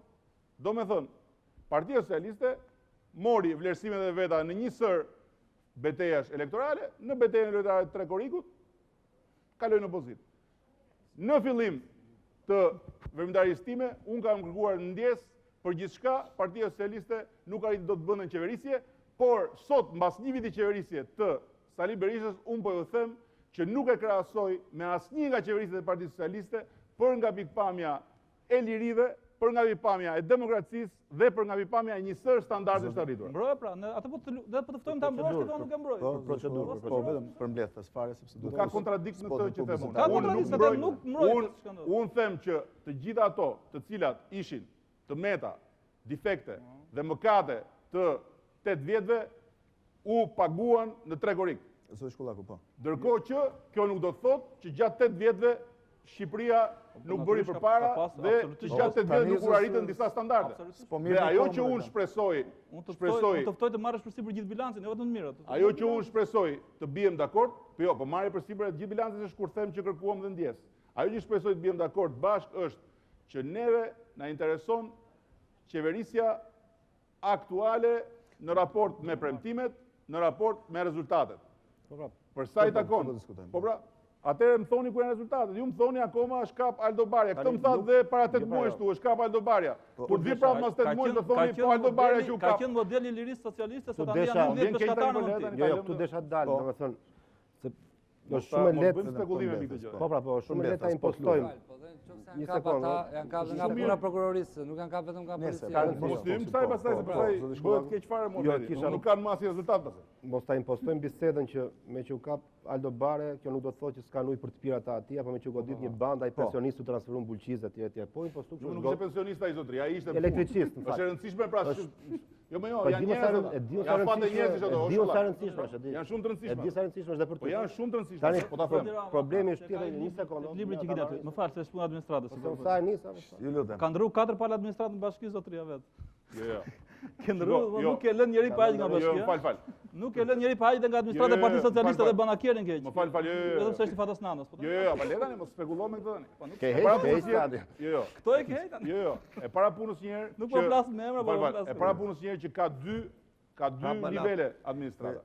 Ka nivelin politik ku sigurisht ai që vjen i heq të gjithë, ama ka edhe nivelin tjetër që ne po nuk u mësuam ta ruajmë marrë administratë më të aftë. Po i ke hequr gjithë, s'ke lënë njëri. Jo Shkullaku, po janë një minutë. Desha ta them që vetëm për mbledhje. Është spekulative ta impostojmë debatin që këtu që krahasimi me skapjet në zona më të do kalojmë një problemi është publicitar do kthehemi në zonat më të rëndësishme. Problemi është që do të shikojmë sistemet. Sistemet dhe vizionet që krijohen, sepse kapja 3-4 kriminalëve nuk është thjesht u kapën 3 kriminalë zonë. Se vazhdojmë mbas. Unë godit një sistem, po pranohet pra që unë thash po si një asnjëherë të vetëm më. Unë thash pikpamjen time, problemi këtu është. Po si nuk e nisë njëri fjalë. Problemi këtu është kemi bërë dhe ne i gabim. Ose po ishte një sistem që duhet merrte fund, sistemi i gjobave dhe i goditjes biznesit nga krimi. Më vjen shumë keq. Po them edhe tjetër që a do i goditur apo jo? Po them edhe tjetër mbas një viti qeverisje. Prandaj nuk shkruaj edhe marrëveshja se si stabilizimit. Është shumë larg për të marrë tani se veç gabime kemi bërë ne, se pra do gabime që bëri Partia Socialiste shkojnë në opozitë zotri. Tani ka një qeveri tjetër, ka një parti tjetër, ka një kryeministër tjetër që ka premtuar parajsën dhe po i jep shqiptarëve ferrin. Po pse po i jep ferrin pra? Se po i jep ferrin. Na bin që po i jep ferrin. Po hajde pra të fillojmë, po fillove nga shifra. Fillojmë pra, do të fillojmë me ferrin. Një minutë, zoti Bejtja, një minutë para se po, zoti Bejtja? Jo, s'kam gjë fare. Po, zoti Kajsiu? Unë thjesht doja se po bëjmë shumë debat për debatin. Fatkeqësisht ne në Shqipëri kemi një traditë të gjatë të asaj që quhet opozita e opozitës. Edhe në kohën e PD-s, shpesh kur vjedheshin zgjedhjet nga PS-ja thuaj ju i vodhët 96-ën, ne i do i vjedhim. Dhe për të kaluar se çdo qeveri ka qeverisur me të kaluarën. Erdhi PD-ja 92-shin fliste për komunizmin, erdhi PS-ja fliste për 97-ën. Tani ne mund të flasim për ç'bëri PS-ja etj. Problemi që ndron këtu kur flasim një kritike opozitës, pa bërë opozitë të opozitës, nuk është çështja, do të thonë thjesht bëri PS-ja. Është çështja që flasim për pak nuk shikoj vizionin edhe konceptin. Ajo që mua më shqetëson, paktën prandaj ju pyeta për pozicionin. Nga pozicioni im që janë me vërtet dhimbshme historitë e njerëzve që hiqen nga administrata. Por, a mos vallë ju po e konceptoni administratën publike si një stre për të papunët, si një stre për jetim, ku diun invalidë e tjerë, Ky është shqetësimi që kam unë në vizionin tuaj. Jo, mirë keq. Unë nuk e konceptoj administratën publike ashtu. Po ta konceptoja ashtu, do thoja që ca të pa punë i morën dhe i futën dhe bën mirë. Është e kundërta. Këta që qeverisin e konceptojnë administratën publike si vende pune për ata që duan të punësojnë. Është e kundra. Unë jam i bindur që nëse ne nuk do të heqim dorë nga cënimi i administratës publike dhe nëse ne nuk do të përqendrohemi për ndërtuar një administratë serioze, e cila t'i shërbej qytetarëve jo me makthin e partisë që i ka ulur atje në karige, por me qetësinë dhe me sigurinë e nënpunësit publik që është aty, pavarësisht se partisë shkon e vinë, ne nuk jemi gjëkundi me projektin e Shqipërisë Europiane. Jam dakord, po zoti Berisha thotë pikërisht një njëjtën gjë dhe pastaj vjen pushtet, janë problemet partijake Unë sot nuk mund të t'jap provën, unë sot mund të t'jap provën, por mund të të them që në rast se referohemi Bashkisë Tiranës, në Bashkinë e Tiranës sot ka një administratë e cila është tërësisht larg influencave partijake dhe e cila sot, siç e provoi edhe Merua, është shumë më eficiente se sa qishte. Po as ju krijon kjo probleme me strukturat e PS-s në Tiranë? Jo më fare nuk krijon probleme sepse unë nuk e shikoj administratën si një vend ku garantohet punësimi i të gjithë të papunëve. Dhe për këtë arsye unë them që kjo që është bërë nga ana e Partisë Demokratike është kriminale, sepse që partia në pushtet, nëpërmjet mekanizmave të shtetit, t'i shkoj mira qytetarëve, nëna, baballar, prindër, cilët në darkë duhet çojnë bukën e përditshme në shtëpi, dhe t'ju thotë do largohesh sot, sepse nesër ty do të zëvendësoj dikush që është i imi, kriminale. Zoti Rama, kjo do thotë që nëse ju vinin pushtet pas zgjedhjeve të ardhshme, nuk do punsoni militant Partisë Socialiste në administratë? Për mua, administrata publike është e shenjtë. Dhe në administratën publike duhet punësohen shqiptarët më të aftë, përmes konkursesh që duhet garantojnë që ai që është më i aftë është ai që merr vendin e punës. Ky është vizioni im për administratën publike. Dhe nga ana tjetër, partia që merr pushtetin duhet jetë e aftë të hapi mira vende pune, sepse dëgjoha 7 minuta atë burrin atë ditë dhe nuk tha sa vende pune janë hapur me Partinë Demokratike. Ç'më duhen mua të ardhurat kur këtu i gjithë cikli që duhet të plotësoj kuadrin e zhvillimit progresiv një vendi është tërësisht vicioz. Sa investime të reja janë garantuar? Sa investime të huaja? Më falni sekond. Sa investime strategjike? Pse ma sillni bisedën nëpër kthesa dhe nëpër kënde që janë dytësore? Pse mos merremi me thelbin? Ky kryeministër është njeriu i cili ju premtoi shqiptarëve një moral të ri dhe i cili ka vendosur imoralitetin si teknologji e komunikimit. Do t'ju pyes direkt për këtë me njëherë më prapa. Ju lutem, para se të më jepni shembull konkret, spotet publicitare, duke nisur që nga i kompanisë Vodafone që është sponsor i zyrtar emisionit, do kthehem t'ju pyes pikërisht për shembull konkret që ju do më jepni për atë që quhet imoralitet dhe mos eficiencë apo mos paftësi. Jemi rikthyer përsëri në transmetim të drejtë për drejtë në këtë bisedë me kryetarin e Partisë Socialiste, zotin Edi Rama, i cili në një ballafaqim me komentatorët shtypit, po bën oponencën e një viti qeverisje të djathtë pas fjalimit ose pas bilancit që bëri kryeministri pak ditë më parë dielën në mbasdite në Selin e kryeministrisë. Zoti Rama, ndërkohë që ishin spotet publicitare, zoti Lubonja më çon një mesazh sipas cilit thotë si ka mundësi që uji është 6 herë më pak, pra është reduktuar 6 herë, mos e piu zoti Berisha?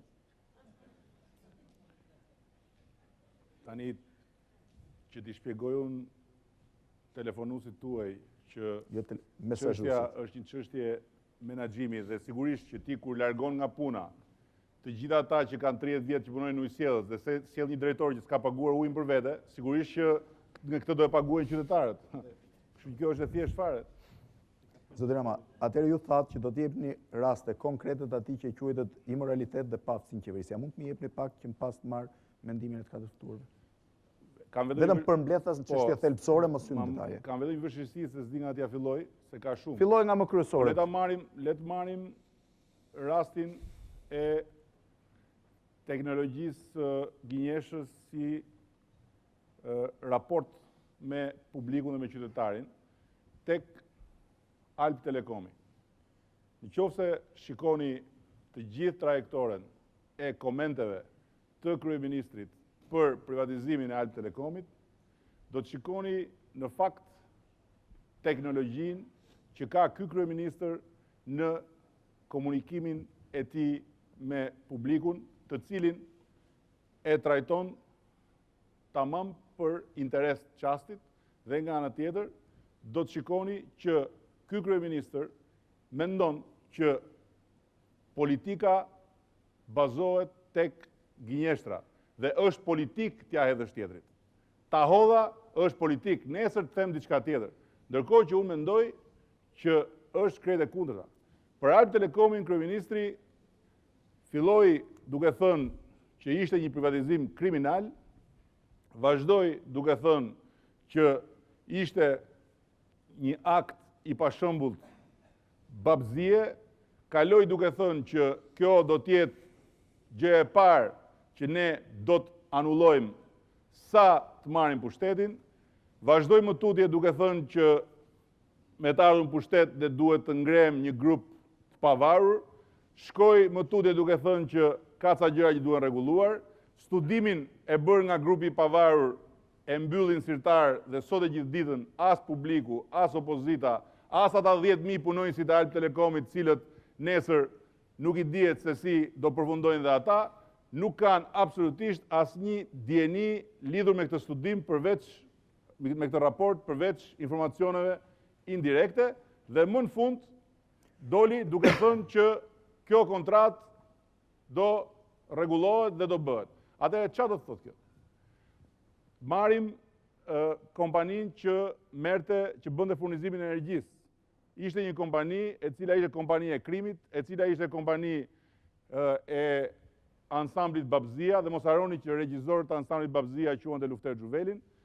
Ishte një kompani e cila sa të vinte Partia Demokratike në pushtet nuk do kishte më absolutisht asnjë lidhje me Shqipërinë, nuk do mund më të dhithte dritat e shqiptarëve, dhe sot furnizohet nga kjo kompani, bile propozon një ligj për të thyer ligjin dhe për të marrë me prokurime të drejtë për drejta energji.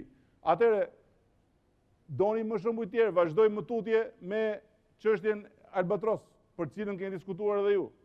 Ka imoralitet më të madh dhe ka pozicionim më në qendër të gravitetit politik të gënjeshtrës si një instrument me cilin bëhet politik. Apo doni të vazhdojmë me të gjithë ata sektor të jetës, të cilët janë prekur drejt për drejt, pikërisht në funksion të gënjeshtrës për të kapërcyer. Dhe teknologjia është shtroj një gënjeshtër, pastaj që të harrohet kjo bën një gënjeshtër tjetër më të madhe, pastaj që të harrohet kjo bën një gënjeshtër tjetër më të madhe dhe përfito ose kujton se përfiton nga mungesa nga kujtesa e shkurtër e publikut, kujton se përfiton nga funksioni i harresës e kështu me radhë. Dhe ajo që është më dramatike akoma është që ky kryeminist, i cili për 8 vjet me radhë nuk la kundërshtar dhe nuk la njeri pa akuzuar dhe pa bërë me balë nga të gjithë ata që i dolën nga rreshti apo jashtë rreshtit, duke kërkuar hetime, kontrole, gjykime nga më absurdet dhe duke hapur një precedent i cili, siç e shikoni, ka krijuar një turbullir të komplet të pa tolerueshme në jetën parlamentare, precedentin e ngritjes komisioneve hetimore për persona, sot nuk pranon të hetohet nga opozita. Pse kryeministri nuk pranon të hetohet nga opozita? Çfarë do kryeministri të fshej?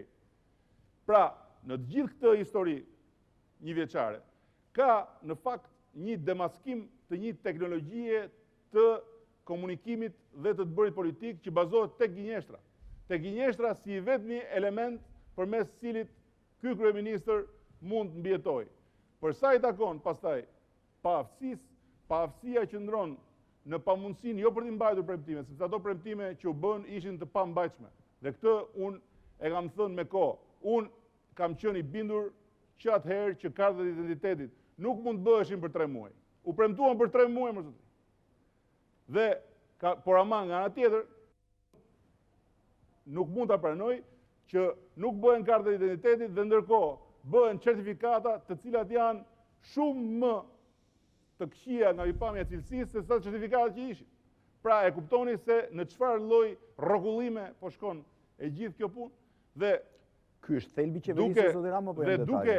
Dhe duke i parë këto gjëra një nga një, në kompleksin e tyre krijohet një mozaik i cili ka si kornizë mungesën e respektit për ligjin dhe zëvendësimin e ligjit me urdhrin.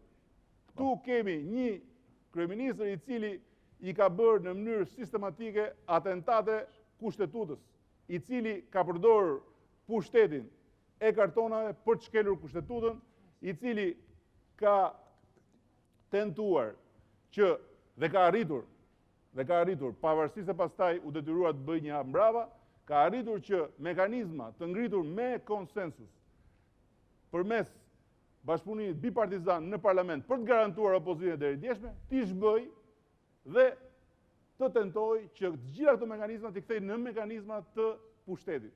Në të gjithë të kuadër, ne nuk mund më të kemi luksin që të hymë në detaje çështjesh të përveçme, pasi këtu kërcënohet edhe herë tjetër, po ju them, principi i lirisë dhe i demokracisë, i lirisë si një drejt për të jetuar me punën tënde të ndershme, si një drejt që ti si qytetari i këtij vendi, që gëzon të drejtat e tua në bazë kushtetutës dhe që ke një vend pune që ti e garanton me aftësitë e tua, të mos cënohesh nga asnjë pushtet që vjen.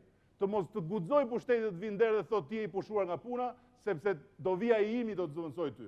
Pavarësisht se ti ke 30 vjet atje. Këto janë fenomene vetëm të këtij viti Edi Rama apo janë bim çështjes? Po diskutojmë qeverisjen e këtij viti. Nëse ne do të ngushëllohemi me kohën e zogut, hajde se po ngushëllohemi me kohën e zogut. Po bëni ato që bënte Enver Hoxha, sa herë që donte të thoshte se çka kishte arritur, i referoi vitit 38. Tani do t'i referoj vazhdimisht shkuarës ne. Unë jam këtu për të referuar të ardhmës. Unë e gjykoj të qeveri duke u nisur nga Shqipëria që shoh unë. Shqipëria që shoh unë është ajo që do të vi nesër. Nuk është ajo që ishte dje, e cila po e them ishte shumë më mirë se sa Shqipëria që është sot. Ishte shumë më garantuar në të drejta, në standarde. Zoti Kajsiu? Unë duke ju referuar të ardhmës që tha Zoti Rama, mendoj që ja vlen të referohemi të ardhmës, ndonse kemi një ngërç se Zoti Rama thotë nuk e tregoj vizionin e së ardhmës këtu. Por megjithatë, mos bëjmë spekulime. Gjithë kriticizmi im sigurisht buron nga vizioni që unë kam. Por unë nuk jam këtu që të zgjidh problemet e qeverisë. Unë jam këtu të them se çfarë qeveria nuk ka bërë. Jo, jam dakord, thjesht do bëja një paralelizëm që kjo që thatë ju, në shumë aspekte jam dakord. Këtu flasim për arbitraritetin, qoftë marrëdhënia me qytetarin, qoftë marrëdhënia me biznesin. Pra në qoftë se kjo qeverisje, dhe unë mendoj që në këtë qeverisje ka më pak korrupsion se në qeverisjen e kaluar, megjithatë, thash besoj, nuk po hyj shifrave. Mund t'i futemi në raporte. Nga çfarë perceptimi? Ka një vullnet më të madh politik nga kryeministri, në krahasim me ish kryeministrin Zoti Nano, kryeministri aktual ka një vullnet më të madh politik për të reduktuar nivelin e korrupsionit në administrat, nivelin e shërbimeve. Për këtë vit, ky është konstatimi. Megjithatë po bëjmë krahasimin e vitit fundit të 8 viteve të socialistëve me vitin e parë të qeverisjes së demokratëve, kështu që dhe kjo ka subjektivitetin e vet brenda. Megjithatë mua më rezulton që mbetet niveli i lartë arbitrariteti, që thatë ju në më shumë fjalë, sepse është qeverisja e telefonit, mund ta quajmë, që urdhri i kryeministrit, i shefit është mbi aktin nënligjor, mbi dhe vetë ligjin, sepse të vë si punonjës në dilemën midis vendit punës dhe respektimit ligjit her pas here. Por problemi është që akuzat të tilla, problemet të tilla në të arbitraritetit të pushtetit në raport me biznesin, me qytetarët e tjerë, janë vendosur dhe në raport me ju si kryetar i Bashkisë së Tiranës, pra në funksionin tuaj pushtetor po flasim. Dhe në këtë pikë unë nuk dua të merr me verifikimin e akuzave ose jo, por kush është vizioni që jep fund të arbitraritetit, se kjo lidhet me sistemin ton politik, me marrëdhënien parti-shtet, që ju thoni do ta ndajmë, po nëse ju zgjidhni këtë është një zgjidhje shumë e madhe për t'u ndarë me ne dhe me publikun. Nuk do jetojmë të jetën në perandorinë otomane. Çështja është që bileqa i rash kot në qafë perandorisë otomane se në fakt kishte administratën më të mirë që ka pas ky vend ndonjëherë. Po çështja është që ne dhe unë personalisht nuk referohemi hamendësimeve. Nuk diskutojmë për arbitraritet, në falni, duke hamendësuar. Nuk po bëjmë akuza të cilat bazohen në hamëndësime, po bëjmë akuza konkrete për çështje konkrete. Mund të ketë pasur arbitraritet edhe në të shkuarën. Nuk e diskutoj fare. Mund të ketë pasur dhe nuk ka se si të mos ketë arbitraritet, për sa kohë nuk ka një sistem institucionesh të pavarura dhe që të kenë përveç pavarësisë dhe profesionalizmin, se nuk mjafton vetëm pavarësia, por duhet dhe profesionalizmi. Por ama nuk ka pasur ndonjëherë as në përfytyrimin më të dëshpëruar të deridjeshmes që shteti, kryeministri, ministri, qeveria të tentojnë të marrin peng presidentin e Republikës në atë mënyrë se si është demonstruar përpara gjithë shqiptarëve. Dhe unë nuk mendoj që ne këtë duhet të trajtojmë si një skandal dhe nuk mendoj që cilësia e skandalit është e parëndësishme. Ky është një skandal i cili mbulon me turp qeverinë, mbulon me turp dhe ato shifrat dhe ato historitë e të ardhurave, sepse kur vjen dita që pushteti ekzekutiv përdor mekanizmat e tij për të marrë peng presidentin e Republikës, duke bërë në të njëjtën kohë një tjetër akt kriminal, sepse ka dy aspekte kjo çështje. Ka marrjen peng presidentit dhe ka trajtimin e një kompanie private si mish për top. Dhe aty është edhe thelbi i gjithë këtij sistemi. Tek marrja peng e tjetrit. Tjetri duhet marrë peng se nuk është i yni. Dhe akoma sot e gjithë ditën, unë nuk e kuptoj dot se si nuk arrihet të kuptohet që kjo kompani akoma sot nuk ka një akt pezullimi. Do me thënë, shteti të merr peng pa të dhënë mundësinë të ankimosh.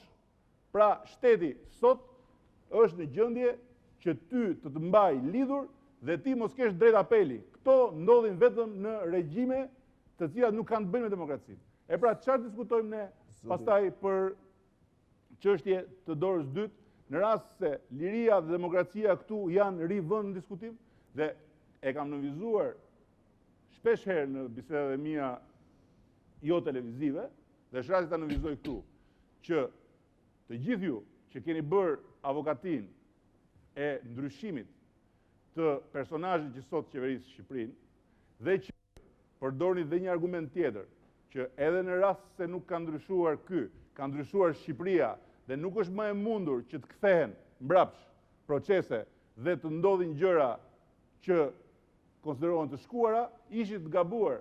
Dhe ishit gabuar për një arsye të thjeshtë, sepse sistemi nuk ishte ende i ngritur, dhe ky është problemi kryesor. Problemi ynë është si të ngrem sistemin. Mendoj që shumë gjëra janë provuar nga ajo, por ky është debat tjetër. Po. Dhe e dyta, sepse personazhi është po ai. Zoti Baze, po. Problemi është, nëse ta zgjipojmë gjithë të që tha zoti Rama, problemi tjetër është që këtu ka një problem me lirinë e funksionimit të institucioneve dhe përplasjen duke dhënë disa shembuj rresh me qeverinë. Për të qenë realist në këtë situatë, duhet të kuptojmë që disa institucione kanë vërtet problem real me qeverinë.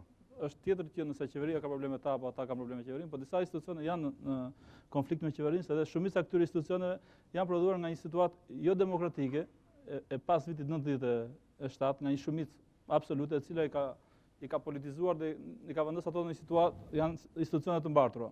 Por unë do të marr një institucion, për shembull, institucioni më represiv ndaj opozitës së dieshme, të paktën siç është ankuar opozita e dieshme, ka qenë shërbimi informativ kombëtar. Nuk shikoj ndonjë problem sot mes qeverisë dhe këtij institucioni. Institucion represiv ka qenë policia ndaj qeverisë. Nuk shikoj ndonjë problem mes policisë dhe këtij institucioni. Kemi një problem mes mënyrës se si përpiqet të funksionojë qeveria dhe presidenti për disa çështje të rëndësishme në vend.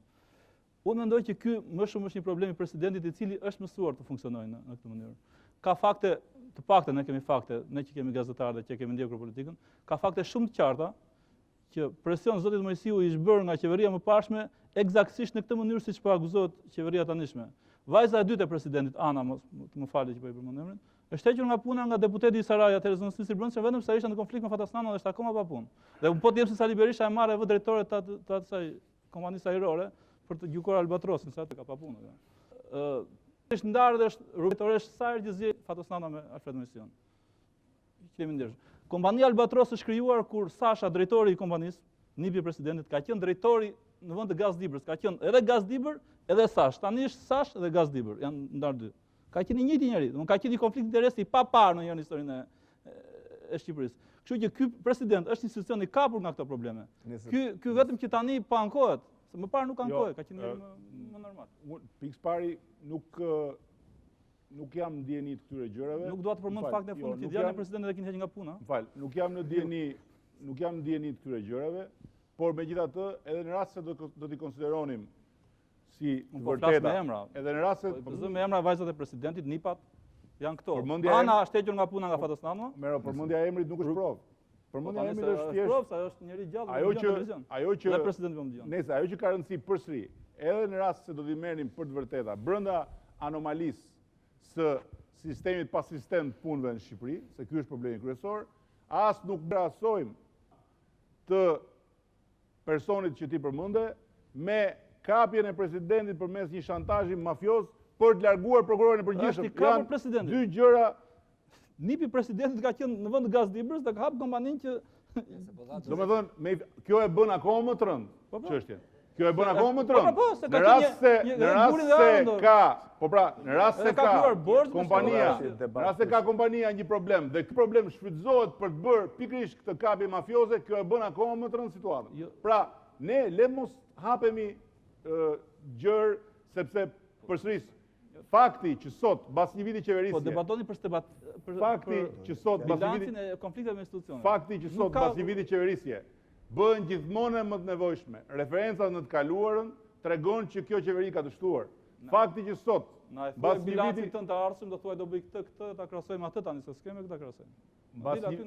Bas një viti qeverisje, fakti që referencat ndaj të kaluarës bëhen gjithmonë më të nevojshme dhe fakti që të gjitha këto referenca përsëri mbeten shumë të zbeta në raport me çfarë ndodh, thonë që kjo qeveri ka dështuar përfundimisht dhe që kjo qeveri është kosto për shqiptarët.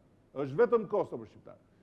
Tani do doja t'i rikthesha për një sekond asaj që thash më përpara, sepse vlen ishte edhe në platformën e emisionit, kur thash që mjafton të dalësh nëpër Shqipëri. Këtu nuk bëra një rrugtim poetik, por dua t'ju bëj një pyetje dhe juve nëpërmjet jush gjithë shqiptarëve. Sot, një vit pas ardhjes Sali Berishës, Shqipëria është më pis apo është më e pastër?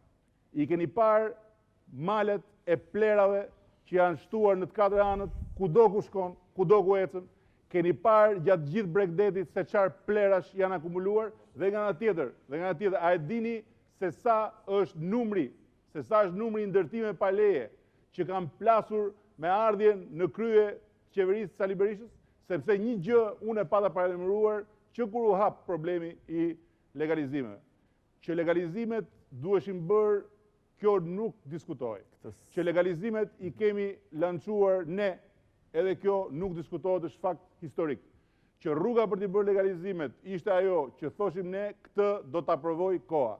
Por një gjë e kam thënë që atëre, proces legalizimesh pa marrë masa që të mos ketë ndërtime të reja për shkak të stimulimit që i krijon procesi, do të thotë të shtosh në mënyrë marrëmendse kostot. Çfarë ndodh sot? Në verë, qeveria mori një vendim që do dënohet me burg, tha, kush bën më ndërtime pa leje.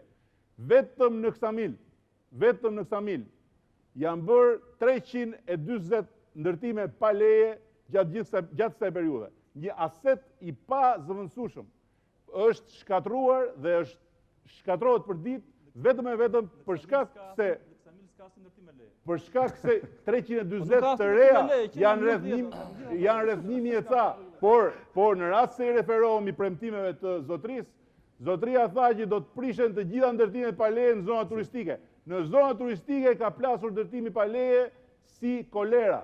Dhe kur them mjafton dash nëpër Shqipëri, këtë kam parasysh. Që nëpër Shqipëri njerëzit të tregojnë për afërfen e energjisë të rritur, për çmimin e energjisë të dyfishuar, për rimbursimin e energjisë për familjet nevojë që është kthyer në një makt dhe që nuk ekziston më si skem, njerëzit tregojnë për ujin, e pa çfarë ndodhi me ujin gjithë Shqipërinë. Nuk është e piu kryeministri, nuk është e piu kryeministri. Problemi është që gjithë kjo e ashtu quajtur reform solli deformimin e plot sistemit dhe mungesën e menaxhimit. Problem se po vazhdon do vi kryeministri javën tjetër do thotë që kemi shtuar faturimet, kemi shtuar ujin dhe ne nuk e vërtetojmë dot. Jo, ne nuk e vërtetojmë dot, por çdo shqiptar që na dëgjon e vërteton. Shumë dakord. Se ato që shton kryeministri mungojnë në shtëpitë shqiptarëve, ky është problemi. Zoti Bejtja? Shumë dakord me pjesën më të madhe të analizës që bëri kryetari opozitës, po me ishim të legalizim dhe të bëj një pyetje. Siç e keni marrë vesh dhe ju është shtyr procesi i legalizimeve nga 15 shtatorit 15 nëntor. Si ka mundësi s'keni thënë llafë si opozitë? Po çfarë? Për këtë shtyrën që është bërë. Ne kemi s'keni thënë asnjë fjalë. Ne kemi një qëndrim absolutisht pohus për legalizimet dhe po ju them që për sa i takon qytetit të Tiranës, të gjithë kryetarët e njësive bashkiake janë të mobilizuar që të ndihmojnë procesin. Sepse ne, ata njerëz që duhen legalizuar, nuk i kemi konsideruar asnjëherë as si mish për top dhe as si si gjykoni shtyrën e procesit nga qeveria, s'kemi bërë asnjë deklaratë asnjë gjë. Shtyra e procesit ka pasur të bëjë pikërisht me këtë që thash, që procesi doli nga kontrolli, jo për shkak të ligjit legalizimeve në vetvete, po për shkak se qeveria nuk ka asnjë instrument për ta penguar. Kjo është qeveria e lehtë, qeveria e lehtë. Qeveria e lehtë që në drejtorinë e përgjithshme të pyjeve kishte 40 e ca persona, cilët për mendimin tim duhet bëheshin 140 ca, le të paguani shqiptarët pak më shumë për atë drejtori, po të shpëtonin pyjet e tyre, dhe tani kanë ngel 13 veta atje, që vinë vërdall dhe nuk janë në gjendje të bëjnë asgjë. Me fjalë se mos u shpreh gabim, a gjykoni të rrezikshme shtyrën e këtij procesi në 15 nëntor, se po ndërtohen, s'keni bërë asnjë deklaratë. Nuk ka shtyra e procesit në vetvete asnjë rëndësi. Rëndësi ka që s'ka asnjë rëndësi. Sepse problemi është që u shty procesi, njerëzit vazhdojnë ndërtojnë, kjo është problemi. Dhe ndalimi i ndërtimeve nuk bëhet me ndalimin e procesit, bëhet duke ndaluar ndërtimet pa leje dhe duke thënë mjaft nuk ka më ndërtime pa leje. Kjo nuk po ndodh. Dhe ndërkohë është Shqipëria 1 euro nga ana tjetër. Domethënë të gjitha tokat në dispozicion të atyre që do duhet të ishin normalisht ata që duhet kompensohen, tani vjen në dispozicion të nuk e di se kujt me 1 euro. Me që jemi te ata që duhet Kjo është një qeveri që bazohet e përsëris tek gënjeshtra dhe sigurisht pastaj është viktimë e paaftësisë vet. Pjell iniciativa për të mbuluar gafat dhe plagët që hap. Dhe çdo iniciativë është një gënjeshtër që mbulon tjetër. Folet për 1 euro dhe për ata që duhet kompensoni, përdorosi term ata që duhet kompensoni. Dikur i shprehur që ish pronarët nuk e gjen vetëm te partia jonë, ta gjeni parti tjetër. I vazhdonin mbani këtë qendrimin? Edhe herë, unë kam thënë që për ish pronarët dhe e vërtetoj sot, mbas një viti qeverisjes Sali Berishës. E kam thënë atëre shumë thjesht dhe shumë qartë, më fal. Për ish pronarët, Partia Socialiste ka bërë maksimumin që mund të bënte Partia Socialiste.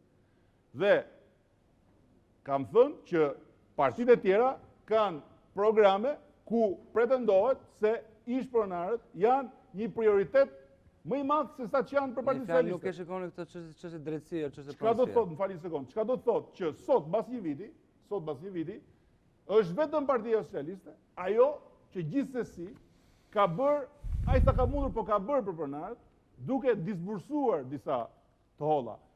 Sot mbas një viti as ka pasur dhe as do ketë ndonjë qindark për ish pronarët edhe në vijim, por sa më shumë të mungojnë qindarkat, aq më shumë do shtohen premtimet dhe gënjeshtrat e kryeministrit. E keni parë kur thotë që do të bëjmë edhe legalizimet e gjithë këtyre, do të bëjmë edhe Shqipërinë 1 euro, po patjetër nuk do të lëmë asnjë pronar pa kompensuar. Dhe me siguri ai harron që Shqipëria kjo është 28.000 km2, fitoria e Partisë Demokratike nuk e zgjeron dot Shqipërinë. Nuk e sjell dot zgjerimin e Shqipërisë. E harron kryeministri dhe laj thaj, këto janë kushtet. Cila është oponenca juaj ndaj asaj që quhet Shqipëria 1 euro, zoti Rama? Vetëm në mënyrë konkrete.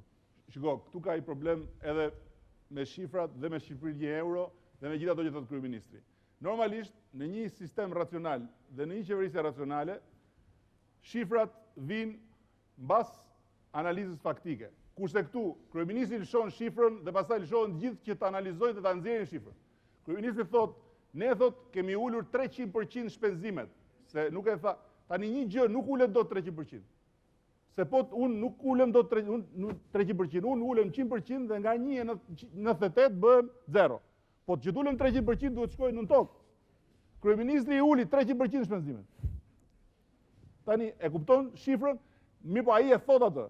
Dhe gjithë ata rreth rrotullt tani duhet ta vërtetojnë që ul 300%. Dhe i ke parë dalin pastaj me radhë dhe përgjithsisht dalin zëvendës ministra, se ministrat paktën e kanë sensin që mund t'i lejojnë vetes një dosë budallëku, po jo absolute, dhe fillojnë ata argumentojnë. Edhe Shqipëria 1 euro, unë jam i bindur që lindi atë ditë, sepse atë ditë kur lindi 1 euro, ishte një skandal në përkëmbë.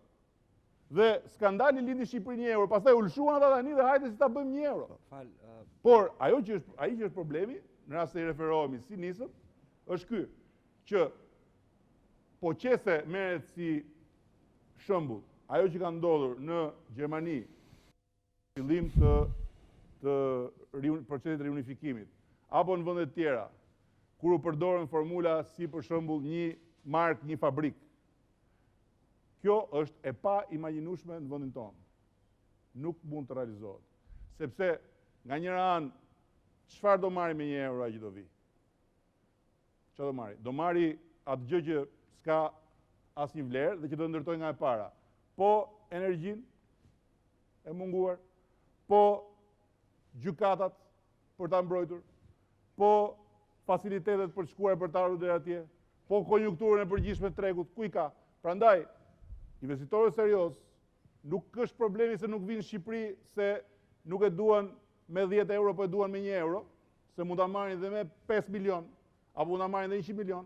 Problemi është që në Shqipëri nuk ka mjedis për sipërmarrjen.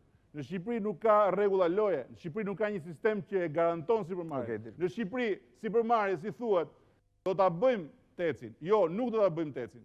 Jo, teci ndot, jo teci nuk ndot. Do bëjmë referendum për tecin. Jo, ne do ta bëjmë tecin se ky është vullnet. Atëherë çfarë është ky? Çfarë mesazhesh janë këto? Ose ne do ta firmosim atë kontratën. Jo, nuk do e firmosim kontratën. Është e vdekur kontrata, thot ministri. Kontrata do ngjallë, thot kryeministri. Këto gjëra e fusin sipërmarrjen në një situatë absurde dhe nuk ka sipërmarrës që të vi këtu tani dhe të vdesjet ngjallet sa herë që e vendos ministri apo kryeministri. Zoti Bejtja, bëj vetëm një sqarim se zoti Rama tha që teoria Shqipëria 1 euro lindi atë ditë. Por unë kam parë antarin e asamblesë Partisë Socialiste, zotin Andi Bejtja, që ka qenë kryetari Nanës, i cili doli tha që teoria Shqipëria 1 euro është një kompani amerikane që ka bërë një studim dhe ne e kishim ne, kemi shpallur dhe ne. A është vërtet kjo zoti Rama?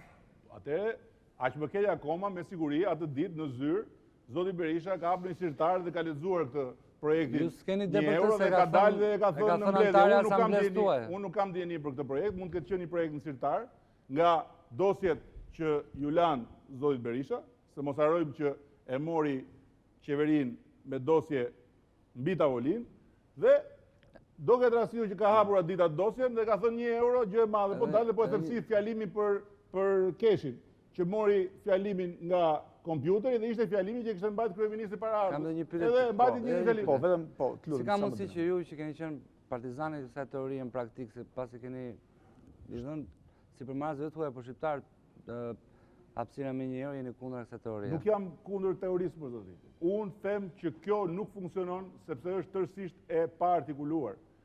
Dhe anatemimi që i është bërë nismave që unë kam ndërmarrë, ka qenë një anatemim absurd. Dhe ata njerëz, ky kryeministër, që deri dje ka anatemuar nisma që sot janë aty, të prekshme. Ky kryeministër tani do t'i bëj, po nuk mjafton të duash ta bësh një gjë, duhet të dish. Nuk mjafton të shohësh si e ka bërë tjetri, po duhet dish ta bësh vetë. Tani ai kërkon të kopjojë, nuk kopjon dot. Është i paaftë për të kopjuar. Ja kjo është. Zoti Kajsiu, po? Duke folur për rregullat e lojës që zoti Rama i përmendi, po të krahasojmë dy sistemet e qeverisjes në të cilat kemi kaluar dhe për të marrë dhe gjykimin tuaj, sepse sistemi socialist po ta shikosh ishte ai i kooptimit. Ky demokrat është i konfrontimit. Pra ndryshe nga demokratët, socialistët ishin më specialistë në kuptimin ke nevojë për diçka, t'jep një pjesë të ndahen dhe ka më pak fërkime, ka më pak përplasje. Nga ana tjetër, me zotin Berisha, përplasja është evidente, mund të thyet diçka, po është sido që t'jetë publike, e dukshme. Pra i don prokurorin. Dhe nëse se merr, kemi një prokuror. Ishte e dukshme për çimkën, pastaj u bë e dukshme për Dakor, jo, po flasim për në përgjithësi përplasja në parlament është e dukshme. Mos është kjo më pak e rrezikshme sepse ai kërcënimi i demokracisë në këtë kuptim është i dukshëm. Dhe në disa raste, ne duhet ta falenderojmë zotin Berisha nëse nuk e dekreton presidenti zotin Shkullaku, se për herë të parë do kemi realisht një prokuror mbi procesin politik që se kemi pasur.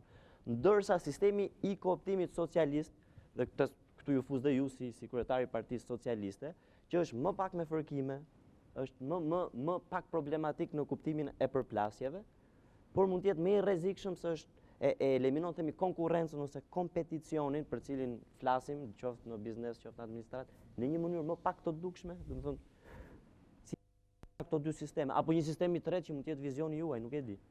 Shiko, një minutë edhe se zoti Shkullaku ka një shtesë brenda kësaj. Apo e ke ndryshe, po mbaroni. Qofse do flisnim për krahasimin midis të dyjave, dy sistemet pak midis të dyjave, unë do thosha që duhet nisemi gjithmonë tek themelet. Dhe themelet për ta bërë funksionale këtë sistem janë liria, e thash dhe herë, jo thjesht si një drejt dhe një mundësi për të shprehur, për të bërë fjalime, për të bërë parti e për të mbledhur, por si një mundësi për të jetuar me punë të ndershme. Dhe nga ana tjetër, dhe kjo është pikpamja socialiste, dhe nga ana tjetër, demokracia jo si pluralizëm partijak që konsumohet vetëm në debatet në parlament dhe ku njerëzit lemerisen duke parë parlamentit, që shkon deri në pornokraci pastaj, por demokracia si një sistem konkurrence. Sistem konkurrence dhe do shansesh barabarta. Ajo që deduktojmë duke u nisur nga kjo bazë është që ky sistem përplasje i cili shfrytëzon majorancën në parlament për të brutalizuar opozitën, për të shkelur kushtetutën, për të dhunuar pakicën, është një sistem i cili gërryen pikërisht këto themele. Gërryen këto themele. Në rast se krahasojmë piknisjen e socialistëve, që ishte fundi i trajektores një sistemi përplasje në theshtata, dhe piknisjen e demokratëve pesa, demokratët kishin një piknisje nga ku sigurisht kishte shumë gjëra për të bërë, dhe për të operuar, por kishte një bazë standardesh të arritura, të cilat duheshin konfirmuar. Dhe le të marrim shembullin që përmende prokurorin e përgjithshëm. Dakor? Ja përsëri dalim tek vizioni. Nuk ndryshon sistemi duke hequr njërin dhe duke sjell tjetrin. Ky është problemi. Unë me zotin Berisha dalloj plotësisht në faktin që zoti Berisha mendon që njerëzit e korruptojnë sistemin. Unë mendoj që sistemi i korrupton njerëzit. Ne nuk do ndryshojmë popullin. Ne do ndryshojmë sistemin. Ne nuk do të çojmë gjithë shqiptarët në hënë, e të marrim nga hëna 2 milionë gjysmë Sali Berisha. Kështu që ky është thelbi. Ne duhet ndryshojmë sistemin. Dhe ndryshimi i sistemit ishte plotësisht i mundshëm në adresën e dur, duke u nisur nga aty ku e lanë socialistët, pavarësisht operacioneve që duheshin bërë dhe patjetër që duheshin bërë. Por që nuk po bëhen. Ato operacione nuk po bëhen. Dhe duke u kthyer ke prokurori i përgjithshëm, në rast se ka një sistem të prokurorisë përgjithshme që duhet reformuar, nuk fillon nga goditja antikushtetuese e personit. Nuk merret personi dhe linçohet publikisht 3 muaj rresht e 4 muaj rresht me grua e me fëmijë. Fillon nga një tryezë, me prokurorët, me avokatët, me gjykatësit, me opozitën, me ekspertët ndërkombëtar, ku gjykohet se çfarë reforma duhet bëjmë. Këto janë reforma të mëdha, të shtetit, të cilat duhet bërë në rrugë sa më konsensuale. Dhe vizioni im është që ne duhet ta reformojmë të shtet. Dhe kur unë nisa rrugën time si kryetari partie, unë thash, të ndërtojmë një agjendë të ndarë, agjendën e reformave të mëdha të integrimit, ku përfshi dhe reformën në sistemin drejtësisë, me agjendën e taksave, të ardhurave, e të këtyre që pastaj le të bëjmë sherr sa duam. Por ama, për reformat e mëdha duhet gjejmë rrugët e konsensusit. Jam dakord, po konsensus tojnë të gjithë, po sa konsensus keni unë, Këshillin Bashkiak, apo se këtu të gjithë flasin për konsensus. Si sa konsensus ka mund? Do me thënë, sa konsensus ka në Bashkinë e Tiranës, sa konsensus ka midis pozitës dhe opozitës. Në Bashkinë e Tiranës, po e marrë si problem. Nuk ka rëndësi. Në Bashkinë e Tiranës buxhetet bëhen me anketim të publikut. Dhe këto janë të dokumentuara. Ishte disa vit që ne botojmë një libër për anketimin e opinionit lidhur me çfarë qytetarët dëshirojnë të bëhet me buxhetin e Bashkisë Tiranës këtë vit. Dhe këtu fillon konsensusi. Sigurisht që ai konsensus midis pushtetit apo dhe opozitës në sallën ku bëhet debati është shumë i vështirë. Por ama ti je i sigurt që në rast se zoti Berisha do të nisej për të bërë një reformë dhe jo për të goditur një person që të vinte me njëherë personin e tij, atëherë do të kishte shumë më tepër konsensus në mos nga opozita, le të marrim që ne nuk do japim konsensus, që ti je i sigurt që do jepnim, do të kishte konsensus nga shoqëria. Sot Sali Berisha ka kundër shoqërinë, nuk ka kundër vetëm opozitën. Pse? Sepse shoqëria ndihet për ditë më e marginalizuar në shtetin e urdhit dhe jo të ligjit. Se sot është e qartë, duhet të jesh mik i pushtetit, dakor? Që mos cënohesh. Nuk është e thënë që po të mos jesh mik i pushtetit do të cënohesh patjetër, por ama fatet e këtyre mira njerëzve këtu tregojnë shumë qartë që nuk jemi absolutisht në rrugën e duhur. Zoti Shkullaku, vetëm për ta përmbledh pikërisht këtë temë për të rimarrë zotin Kajsiu, çështja që është shumë e thjeshtë. Pyetja e shtruar ishte domethënë mes dy sistemeve, këtë do të vlerësoni ju se është dhe kush do ishte vizioni juaj. Se është shumë lehtë thuash, është shumë lehtë thuash që duhen bërë reforma. Krahasimin, ndërsa për sa i përket se kush është rruga ime është e treta. Ajo që tha zoti Kajsiu, e treta sigurisht. Është e treta dhe po t'jap një shembull.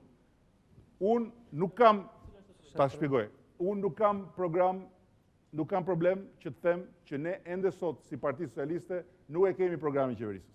Dhe kjo s'është fare shqetësuese për mua. Përkundrazi, do ishte shqetësuese sikur ne të bënim një program copy-paste. Sepse unë besoj në dy gjëra.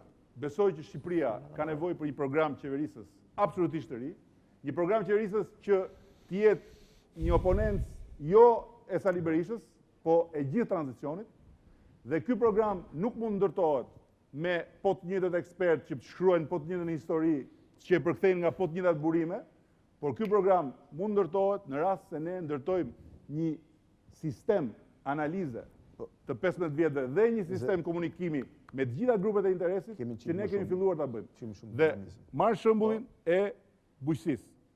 Sot gjendja në fshatin shqiptar është një katastrofë. Dhe tani, po të mbetemi tek qeverisja, mua më mjafton të them sot që fermerët u tradhtuan në mënyrën më flagrante nga Sali Berisha, i cili ju premtoi ulje të çmimit naftës në 400 lekë dhe asja u dha më fare.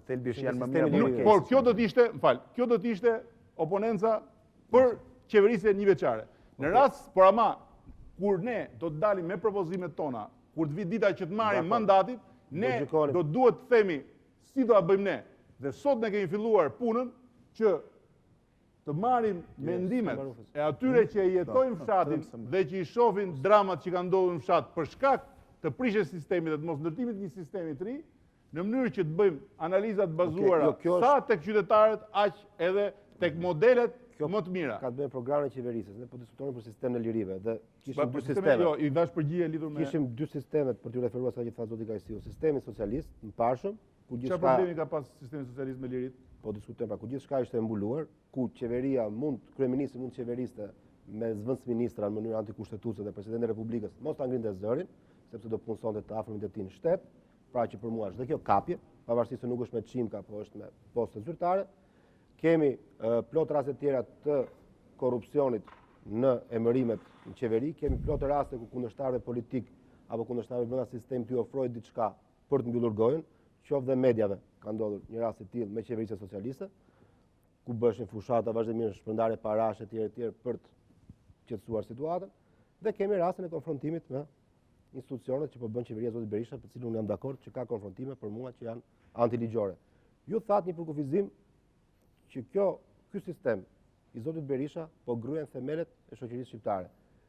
Unë do ta shikoja me rezervë, ka raste pa diskutim. Unë ta shikoja me rezervë për të rikthyer debatin fillim që pavarësisht kësaj, unë jam nga ata që mendoj që sistemi sotëm që ne kemi ndërtuar nuk e lejon zotin Berisha që të gryejë sistemet e shtetit, gryejë themelet e shtetit.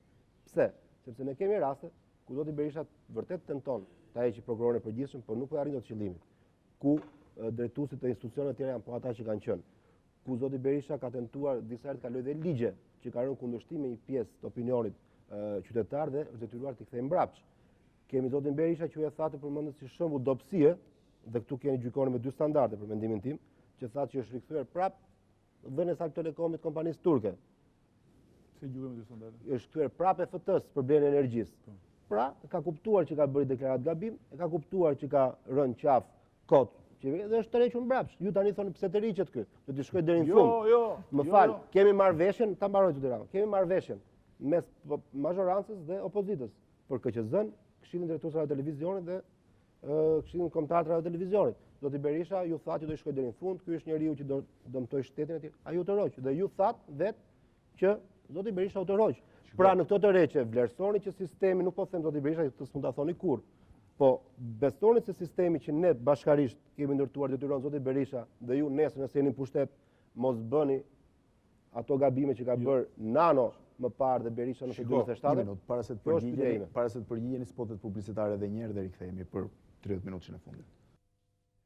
Jemi rikthyer përsëri për minutat e fundit të kësaj bisede midis kryetarit Partisë Socialiste dhe një grupi gazetarësh lidhur me oponencën e qeverisjes një vjeçare të koalicionit djathtë. Zoti Rama kishte një pyetje zoti Shkullaku midis dy sistemeve për cilit do ishit më të pranueshëm, atë që konfrontohet me problemet apo që atë që tenton të thelbi pyetjes. Thelbi pyetjes ishte mendin nga reklama dhe nuk e ndoqe. Thelbi pyetjes ishte beson që sistemi është aq i fortë sa mos lejoj gryerjen e shtetit. Bënte me Okej, jep përgjigjen që me gryerjen ose jo. Tani çështja është që çfarë kostoje ka përballimi i këtij revanshi apo revani të zotit Berisha. Sepse do të kishte qenë shumë më e udhës dhe shumë më e shëndetshme për demokracinë shqiptare dhe për shoqërinë shqiptare që ne të kishim qenë të fokusuar në një luftë për problemet e qytetarëve në kuptimin e drejtë për drejtë fjalës, kishim qenë të fokusuar shumë më tepër tek çështja e pensioneve për shumë dhe tek demagogjia skandaloze me pensionet, që thuhet se janë rritur 20% e 30%, po në fakt ato janë rritur vetëm 3.5%. Faktikisht. Do bëjmë ballafaqim për këtë mas dyja. Do kishim, jo, do na duhet, do ishte shumë e udhës flisnim që se si nga një anë rritet pensioni, nga ana tjetër hiqen ilaçet e reimbursueshme. Jo, gjatë gjithë këtij viti flas. Do ishte shumë e udhës flisnim se si i bëhet epidemisë së ndërtime pa leje dhe se si procesi i ilegalizimit do të jetë proces e ngjalljes së kapitalit vdekur që ndryn gjithë këto investime dhe jo e zhytjes përfundimisht nën tokë të gjithë potencialeve të vendit, për prioritetet, për rrogat e arsimtarëve dhe të mjekëve kështu me radhë. Se sa për prokurorët. Çështja është që ne na u desh që gjatë gjithë viti të fokusoheshim në mënyrë obsesive në disa çështje në dukje më larg për qytetarët, por në fakt të lidhura drejt për drejt me lirinë dhe drejtat e qytetarëve. Siç ishin çështjet që kishin të bënin me mbrojtjen e sistemit të institucioneve të pavarura, njëherë në një rast, një rast tjetër, një tjetër, gjithmonë konflikte që zoti Berisha i hap sepse nuk bën dot pa to, siç ishin çështjet që kishin të bënin me të gjithë periudhën që pararendi marrëveshjen mes palëve për t'i hapur rrugë një procesi të reformës zgjedhore, i cili përsëri po kalon nëpër shumë probleme. Pse ndodhi kjo? Dhe çfarë kostoje ka kjo? Kjo ka një kosto shumë të madhe për ekonominë e vendit. Pra, në rast se përsëri i kthehem fillimit bisedës, shohim disa shifra në të ardhura dhe në rast se pastaj bëjmë një llogari të gjithë kostove të këtij procesi, atëherë është e qartë që Shqipëria në këtë vit ka humbur, nuk ka fituar. Është e qartë, po. Atëherë humbja e Shqipërisë në këtë vit dhe një vit i humbur për Shqipërinë dhe për shqiptarët është kosto e gjithë procesit. Tani kjo rezistencë e cila është bërë nga opozita kryesisht dhe që vetëm tani në periudhën e fundit ka një rritje të ndjeshmërisë edhe të shoqërisë civile, ka qenë një rezistencë e cila ka arritur deri në limitet që mund të kapërcenin pragun e marrëdhënieve normale demokratike. Për arsye të këtyre goditjeve që janë bërë themeleve të shtetit. Sepse ne vërtet ndjeshim keq kur duhet i thoshin shqiptarëve për ditë KKRT, KQZ, KDRVTSH, mirë për problemi është që këto nocione ishin të lidhura me çështjet e lirive, sepse zoti Berisha gëzoi të drejtën si opozit, edhe fal mënyrës se si ai e bënte opozitën, që të ndërtoheshin ca mekanizma kooptues, siç tha Kajsiu, dhe që opozita të kishte mundësi dhe ku gjithë anëtarët e opozitës votonin për të zgjedhurit e Partisë Socialiste. Që të kishte disa garanci. Ky është tamam kooptim, zoti Rama. Për shembull, për shembull, po të bëjmë krahasimet, ju zakonisht ka problem. Ka një marrëveshje fjale vetëm, se ju zakonisht nuk pëlqeni të referohemi modeleve të shkuarës. Kur ne them që qeverisja socialiste ka bërë këto gabime. Tani po ju referuam atë hapim këtë debat. Si kanë funksionuar këto mekanizma atëherë? M'fal. Dhe si kanë funksionuar këto mekanizma, nuk ka nevojë të hyjmë mekanizmat vetvete. Këto mekanizma vetvete, për mendimin tim, kanë qenë mekanizma primitiv, të dështuar. Jo, primitiv, totalisht. Por ama këto mekanizma kanë garantuar që opozita e deridjeshme në ekranin e televizionit publik shqiptar kishte një pjesëmarrje të pa kontestuar prej saj. Çdo herë, çdo konferencë shqipe ka kontestuar. Gjithmonë e ka kontestuar. Po tani nëse do thonë që është respektuar. Që KKRT-ja të mos ishte një mekanizëm në dorën e kryeministrit për të shkuar për të godit mediat. Prandaj u hoq antena Alsatit. Prandaj u hoq antena Alsatit nga zoti Nano. Prandaj goditesh në televizion. Po jo, po kjo ka për KKRT. Po janë probleme të lirive speciale. Marrja. Po të hynë në debat dhe që Partia Demokratike për qenë të sakt, Partia Demokratike kërkoi balancimin politik të institucioneve, atëherë kur ishte në opozit. Pse? Sepse në emrin e institucioneve të pavarura abuzoi me këto pavarësi. Sot kur erdhi në pushtet, Partia Demokratike e ndroi kahen në të kundërt, por zoti Rama ju dhe në diskutimin tonë më parashëm thatë folët për institucionet e pavarura. Në emër të institucioneve të pavarura janë përdoar shumë kooptime, shumë deformime.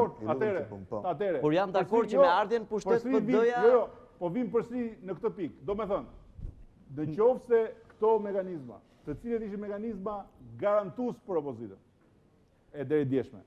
Nuk ishin garantues. Po pse merrin, pse thoni që kanë qenë garantues? Se janë bërë me konsensusin e opozitës nuk kanë qenë garantues, kanë dështuar. Po janë bërë me konsensusin e opozitës deridjeshme. Opozita ka kontestuar sepse kanë dështuar se të tillë. Tani do ta mohojmë këtë tani që janë bërë me konsensusin e opozitës. Po janë bërë me konsensusin e opozitës deridjeshme. Po dështoj si model. Po çfarë kërkuam ne? Dështoj si model. Po çfarë kërkuam ne? Ne kërkuam thjesht dhe vetëm që në këto institucione opozita të mos përjashtohej. Dhe nuk është e vërtet që ne donim që këto institucione t'i mbanim në balancën politike në kuptimin e quaris atje të njerëzve të partisë, por donim që këto institucione t'i bazonim tek shoqëria civile, por me zgjedhje nga të dy palët. Një lloj siç ishte përpara. Jo, nuk ishte jo formulisht, edhe përpara. Nuk ishte jo përpara. Përfaqësues nga shoqëria civile nga dy palët. Zgjedhjen ta përcaktonim në bazë të propozimeve që vinin nga shoqëria civile. Por kalon nëpërmjet partisë. Atëherë, pa u zgjatur gjithë këto institucione u goditën për arsye se zoti Berisha kërkoi që të vendosi diktatin e tij mbi to. Dhe në rast se zoti Berisha do të ishte interesuar edhe për këto institucione, të bënte një reform me opozitën, duhet ta kishte bërë me opozitën. Fatos Lubonja dhe Ledi Bianco diktatin mbi këto institucione. As Fatos Lubonja, as Ledi Bianco. Eksponent drejt për drejt pushtetit sotëm. Kemi formulës, jo. Ne thamë që janë individët eksponentë. Nuk ishte çështje diktati, po më problemi më rrezikshëm ishte që jo, lutem, mos përqendrohemi tani sepse do hapemi një debat tjetër. Dua të bëj një pyetje sepse do të flas, nuk e fol. Do ta them këtë se problemi folas në ri. Me fjalë nuk ishte punë diktati, po rrezikshmëria e këtij sistemi ishte që pavarësisht nga respekti që mund të kemi për zotin Lubonja, i gjithë ky sistem bazohet te karakteri i një njeriu. Dhe prandaj mu mos ishte dakord opozita me këtë sistem. Jo, Jo, me fjalë bë çështë karakteri, po bë pra që ky përderisa bë çështë personi, nuk u bë çështë sistemi. Ju lutem, kam një pyetje për të 4 gazetarët nga 2 minuta përpara se ta mbyllim me një. Zoti Bejtja, cili është opinioni juaj për modelin e opozitës që zoti Rama po ushtron këtë vit? 2 minuta vetëm një koment shkurtër, a? Tani është e vështirë të mbledhësh gjithë aktivitetin e opozitës. Prandaj ju kërkova të jeni konciz, nuk po.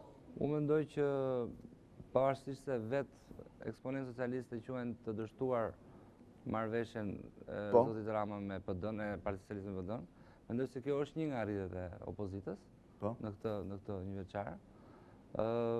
Nga ana tjetër mendoj që opozita e Partisë Socialiste ka marrë karakter shumë individual. Fjala është zoti Rama që dominon gjithë aktivitetin e PS-s dhe dominon ai dhe thelbin e kësaj lëvizje. Nga ana tjetër mendoj që ka dhe një lloj fragmentarizmi në opozitën e PS-s, duke mos qenë vetë zoti Rama vetë në parlament, mendoj që unifikimi i forcave aty bëhet pak më i vështirë. Po, faleminderit. Zoti Kajsiu?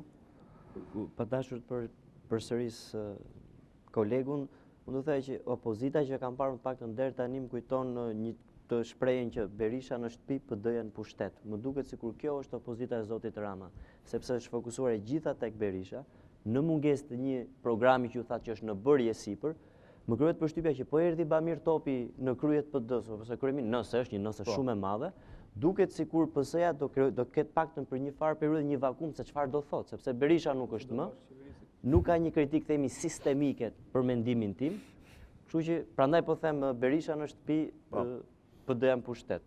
Zoti Baze? Në përgjithësi mund të them që problemi, nëse do të shkojmë në një problem, është fakti që ende nuk ka një tipologji të bërit opozit, vërtitet nga modeli Berishës, një opozitë të ashpër në rrugë me protesta, me bojkot, tek modeli lëvizjes mjaft me parulla, me gjeste, me gjëra. Pra është në përpjekje të gjetjes identitetit nga pikpamja formale, kurse nga pikpamja nuk mendoj që opozita çalon nga pikpamja organizimit kapilar të saj pavarësisht kërkesave që me rivalitetin me ish-kryetarin e Partisë Socialiste. Mendoj që një lider në opozitë në Shqipëri nuk e ka luksit të ketë një lider në opozitë në Itali apo në Angli, ku ditën e tretë do dalë me programin e tij që ti e the kështu ne them. Kjo është Shqipëria, do të marrë kështu siç është. Zoti Shkullaku? Unë do shikoja në dy aspekte, opozitën e vetvete, në radhë parë, do thosha që në këtë një vit me gjithë disa defekte, zoti Rama ka mundur të japë ngjyrën e tij Partisë Socialiste, ka arritur një fitore, do thosha, ose një sukses të rëndësishëm, është bashkimi i Smajtës, një smundje që të paktën e ka goditur keq opozitën, kur ishte dikur zgjedhjet në 3 korrikut, po. Pra ka arritur një sukses të rëndësishëm, do të thosha që i mungon ende vullneti dhe autoriteti për të bërë reforma si ato që kërkon ndaj qeverisë të bëjë brenda Partisë Socialiste, pra reforma themelore dhe thelbësore, ku përfshihet distancimi për dhe i qartë nga mënyra se si Partia Socialiste ka vepruar më parë, dhe përsa i takon aspekti dytë, që është opozita në raport me qeverinë, do të thosha që unë i pranoj gjitha format e protestës, dhe protestën e ashpër dhe protestën propagandistike, por ajo që i mungon, do thosha unë, është opozita në ekspertizë, në detaje, në gjëra konkrete dhe jo në slogane dhe në gjërat pabazuara. Pra mungon një ekspertizë opozitare. 2 minuta dhe ju tani, nëse keni diçka për shtuar. Nuk dua ketë 2 4 8. Ti marrësh për mund ta takojnë 8 apo 2 do për. Jo. Do mundon të jem të barazova të paktën një rast me gazetar. Do mundon të jem konciz. Në rast se do t'i bëja një rezume së këtij viti, unë nuk do t'i shmangisha dot piknisjes. Unë nisëm me një opozitë tërësisht të shkatruar, të dëshpëruar, të shokuar nga rezultati dhe të përqarë, me një opozitë që në periudhën e parë e pati shumë të vështirë të kuptonte dhe të vinte tek nevoja e krijimit një koalizioni dhe vijua më tutje me formulimin e bashkimit dhe u bashkuam. Pra, s'pari kemi një opozitë të bashkuar sot. Së dyti, kemi një opozitë e cila në mos pas merit tjetër, meritën që nuk i ka lejuar Sali Berishës të bëj si doj me institucionet dhe të bëj si doj me kushtetutën dhe me vetë opozitën. Dhe unë jam shumë krenar për këtë. Dhe kjo është rezistenca e opozitës. Shoqëria civile shumë vonë ka ardhur në konkluzionin që Sali Berisha duhet të shkojë në shtëpi, një pjesë e shoqërisë civile. Dhe së treti, do të thosha që opozita, për sa i takon Partisë Socialiste, është në një proces reformimi që është reformim kapilar. Reformimi i një partie nuk është reformimi i një ndërmarrje. Në një ndërmarrje ke një mandat i cili të lejon që ti të bësh shkresa dhe t'i thuash tjetrit hapu se do vi ky. Partia nuk është ndërmarrje. Një parti demokratike, si është Partia Socialiste, nuk është ndërmarrje dhe unë nuk jam drejtori i ndërmarrjes. Unë jam i pari mes të barabartëve. Dhe të barabartët hynë në një proces i cili është proces ku është vendosur vullneti i antarit partisë në qendër dhe përmes shprehjes këtij vullneti në një numër votimesh ne kemi bërë një reformim esencial të Partisë Socialiste në 10 qendrat kryesore. Dhe ka shifra për këtë, por nuk do të hym kësaj. Por është pjesë e padukshme. Reformimi i partisë dhe efektet e këtij reformimi nuk janë si reformat që bën qeveria, efektet e cilave duken. Qeveria thotë unë bëra këtë reformë, urdhë shikoje rezultatin ose ku ta shoh rezultatin. Dhe fal një sekondë, fal. Nëse mos fal një sekondë, lash parimi. Vetëm se po zgjatemi shumë. Kë lash, kush ta që s'po vazhdoj? Ku ta vazhdoj? Dhe po ata njerëz kanë të lutem shumë. Dhe Partia Socialiste, edhe pantallonat thasur. Partia Socialiste nuk ka pasur. Po ti të shkon ti është Robaqev si pushtetit, jo i opozitës, lutem tani. Vazhdo. Partia Socialiste nuk ka pasur një takim elektoral të brendshëm ku të votohen strukturat e saj qendrore. Dhe unë nuk e kuptoj dot se çfarë doni të thoni ju kur thoni që nuk e ndryshuar këtë, nuk e ndryshuar atë. Ndryshimet në një parti i bën antarësia. I bën antarësia kur ka një takim, kur thirret votoj. Dhe thirret votoj kur ka një periudhë, ka një afat, ka një datë. Ne nuk kemi pasur proces zgjedhor brenda partisë në nivelet e larta. Kur të vijë ai proces, do të shikojmë çfarë do të zgjedhë antarësia dhe si do të bëhet kombinimi. Megjithatë, unë vazhdoj të jem partizan i bindjesime se është sistemi edhe herë tjetër që i korrupton njerëzit, nuk janë njerëzit që korruptojnë sistemin. Dhe së fundit do thosha një gjë për sa i përket ekspertizës. Në kushtet kur cënohet liria, nuk ka luks për të marrë me çështje teknike. Ne jemi në një periudhë cënimi permanent të lirisë dhe të demokracisë. Ne kështu e ndjejmë, kështu e kuptojmë, kështu e gjykojmë dhe në këtë rrugë e udhëheqim shumicën, që të bëhet e ndjeshme për cënimin e lirisë. Kur me mira njerëz merren dhe hidhen në rrugë, si ishte vendi jo i qeverisur nga një qeveri që vjen me votë, po i pushtuar, sepse vetëm pushtuesit e kanë këtë sjellje, që duhet të ndryshojnë gjithë administratën me parimin leninist që të mbretrosh, që të sundosh, duhet kesh administratën. Në kujtohet ato analizat që i bënin Fanoli që thoshin gaboj se nuk shkatroi administratën, po mbajti administratën e zogut. Janë parime që për mua janë komplet huaja. Dhe në të njëjtën kohë, kur këto parime bëhen parime sunduese, atëherë për çfarë do flasim ne? Ne do të bëjmë rezistencë. Dhe rezistenca që kemi bërë, ka bërë që gjithsesi zoti Berisha të mbetet në shumë raste në kufit e kërcënimit potencial. Ju shikoni zgjedhjet lokale atëherë si parametër efikasiteti i opozitës tuaj dhe si thoshi parametër për karrierën tuaj personale? Karriera ime personale është gjëja më e parëndësishme në këtë proces, ku shumica e shqiptarëve janë të papërfaqësuar. Në 3 korik humbi Partia Socialiste, në 3 korik shqiptarët quan në shtëpi një parti e cila nuk kishte më fuqi dhe moral për të qeverisur. Kjo është e thjeshtë, e qartë, e prerë. M'fal. Por në 3 korik shqiptarët nuk votuan që të sjellin Sali Berishën. Dhe numrat e tregojnë shumë qartë. E majta është 100.000 vota mbi të djathtën, ose mbi këtë që quhet e djathtë dhe që Kajsiu i duket e majtë. Ju humbi zgjedhjet lokale. Çështja është që ne jemi këtu për ta konfirmuar këtë shumicë. Ne jemi shumica e bashkuar sot. Nuk jemi opozita në kuptimin e një pakice që kërkon të marrë. Dhe do të bëjmë maksimumin që në zgjedhjet e përpushtetit vendor ne t'i japim shqiptarëve si opozitë e bashkuar kandidat të cilët janë shprehje edhe e nevojës për të rinovuar, edhe e nevojës për të qeverisur qytetet tona dhe komunat tona nga njerëzit më të mirë të komunitetit, po ndërtojmë procese konsultimesh me njerëzit që janë shtrirë në të gjithë territorin dhe pa pikë dyshimi që në zgjedhjet vendore ne marrim rezultatin e parë të kësaj pune kolosale që kemi bërë dhe cila rezultati i parë është në pjesën më të madhe e padutur. Vetë do kandidoni, do rikandidoni për Bashkinë e Tiranës apo akoma s'e keni menduar? Unë jam i gatshëm, po të them. Unë jam i gatshëm që të pres vendimin përfundimtar të opozitës së bashkuar dhe të antarësisë partisë. E kam thënë disa herë këtë dhe e përsëris me plot që nëse ky vendim do të jetë unanim, unë të garoj për Bashkinë e Tiranës. Dhe me këtë rast, më falni që se bëj një përfundim duke e mbyllur aty ku e filluam ke kryeministri. Ba, ty do ta çoje. E filluam me insert kryeministrit, ta mbyllim me një insert për kryeministrin.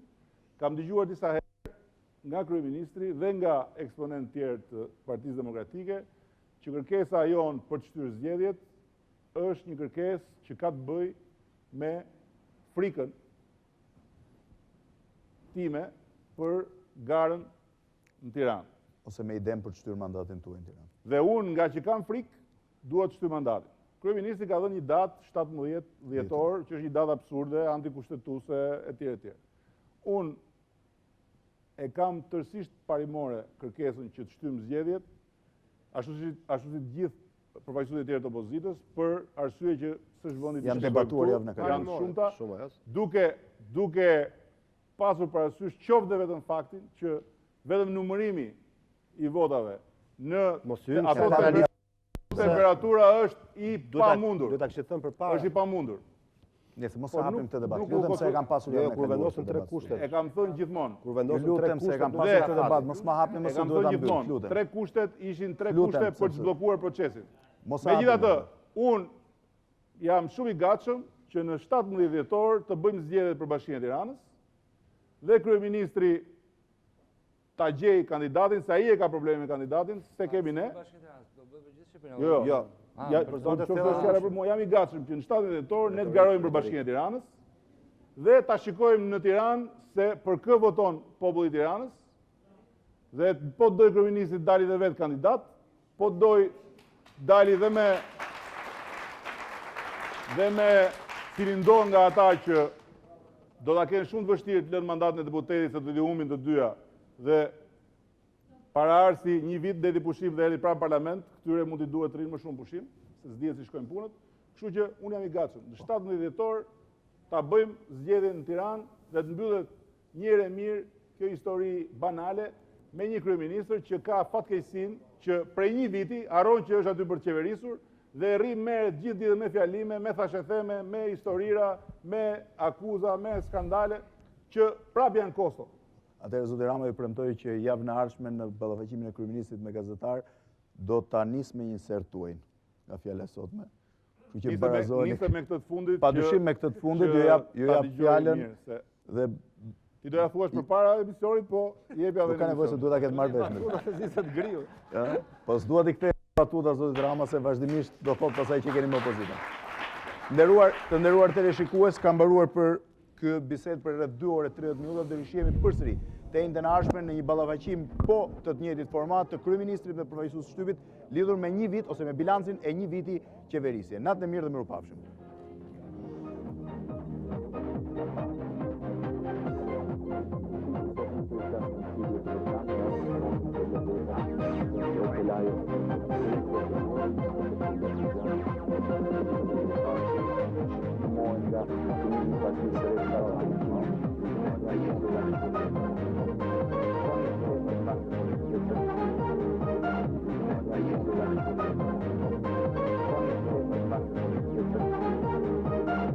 Shtator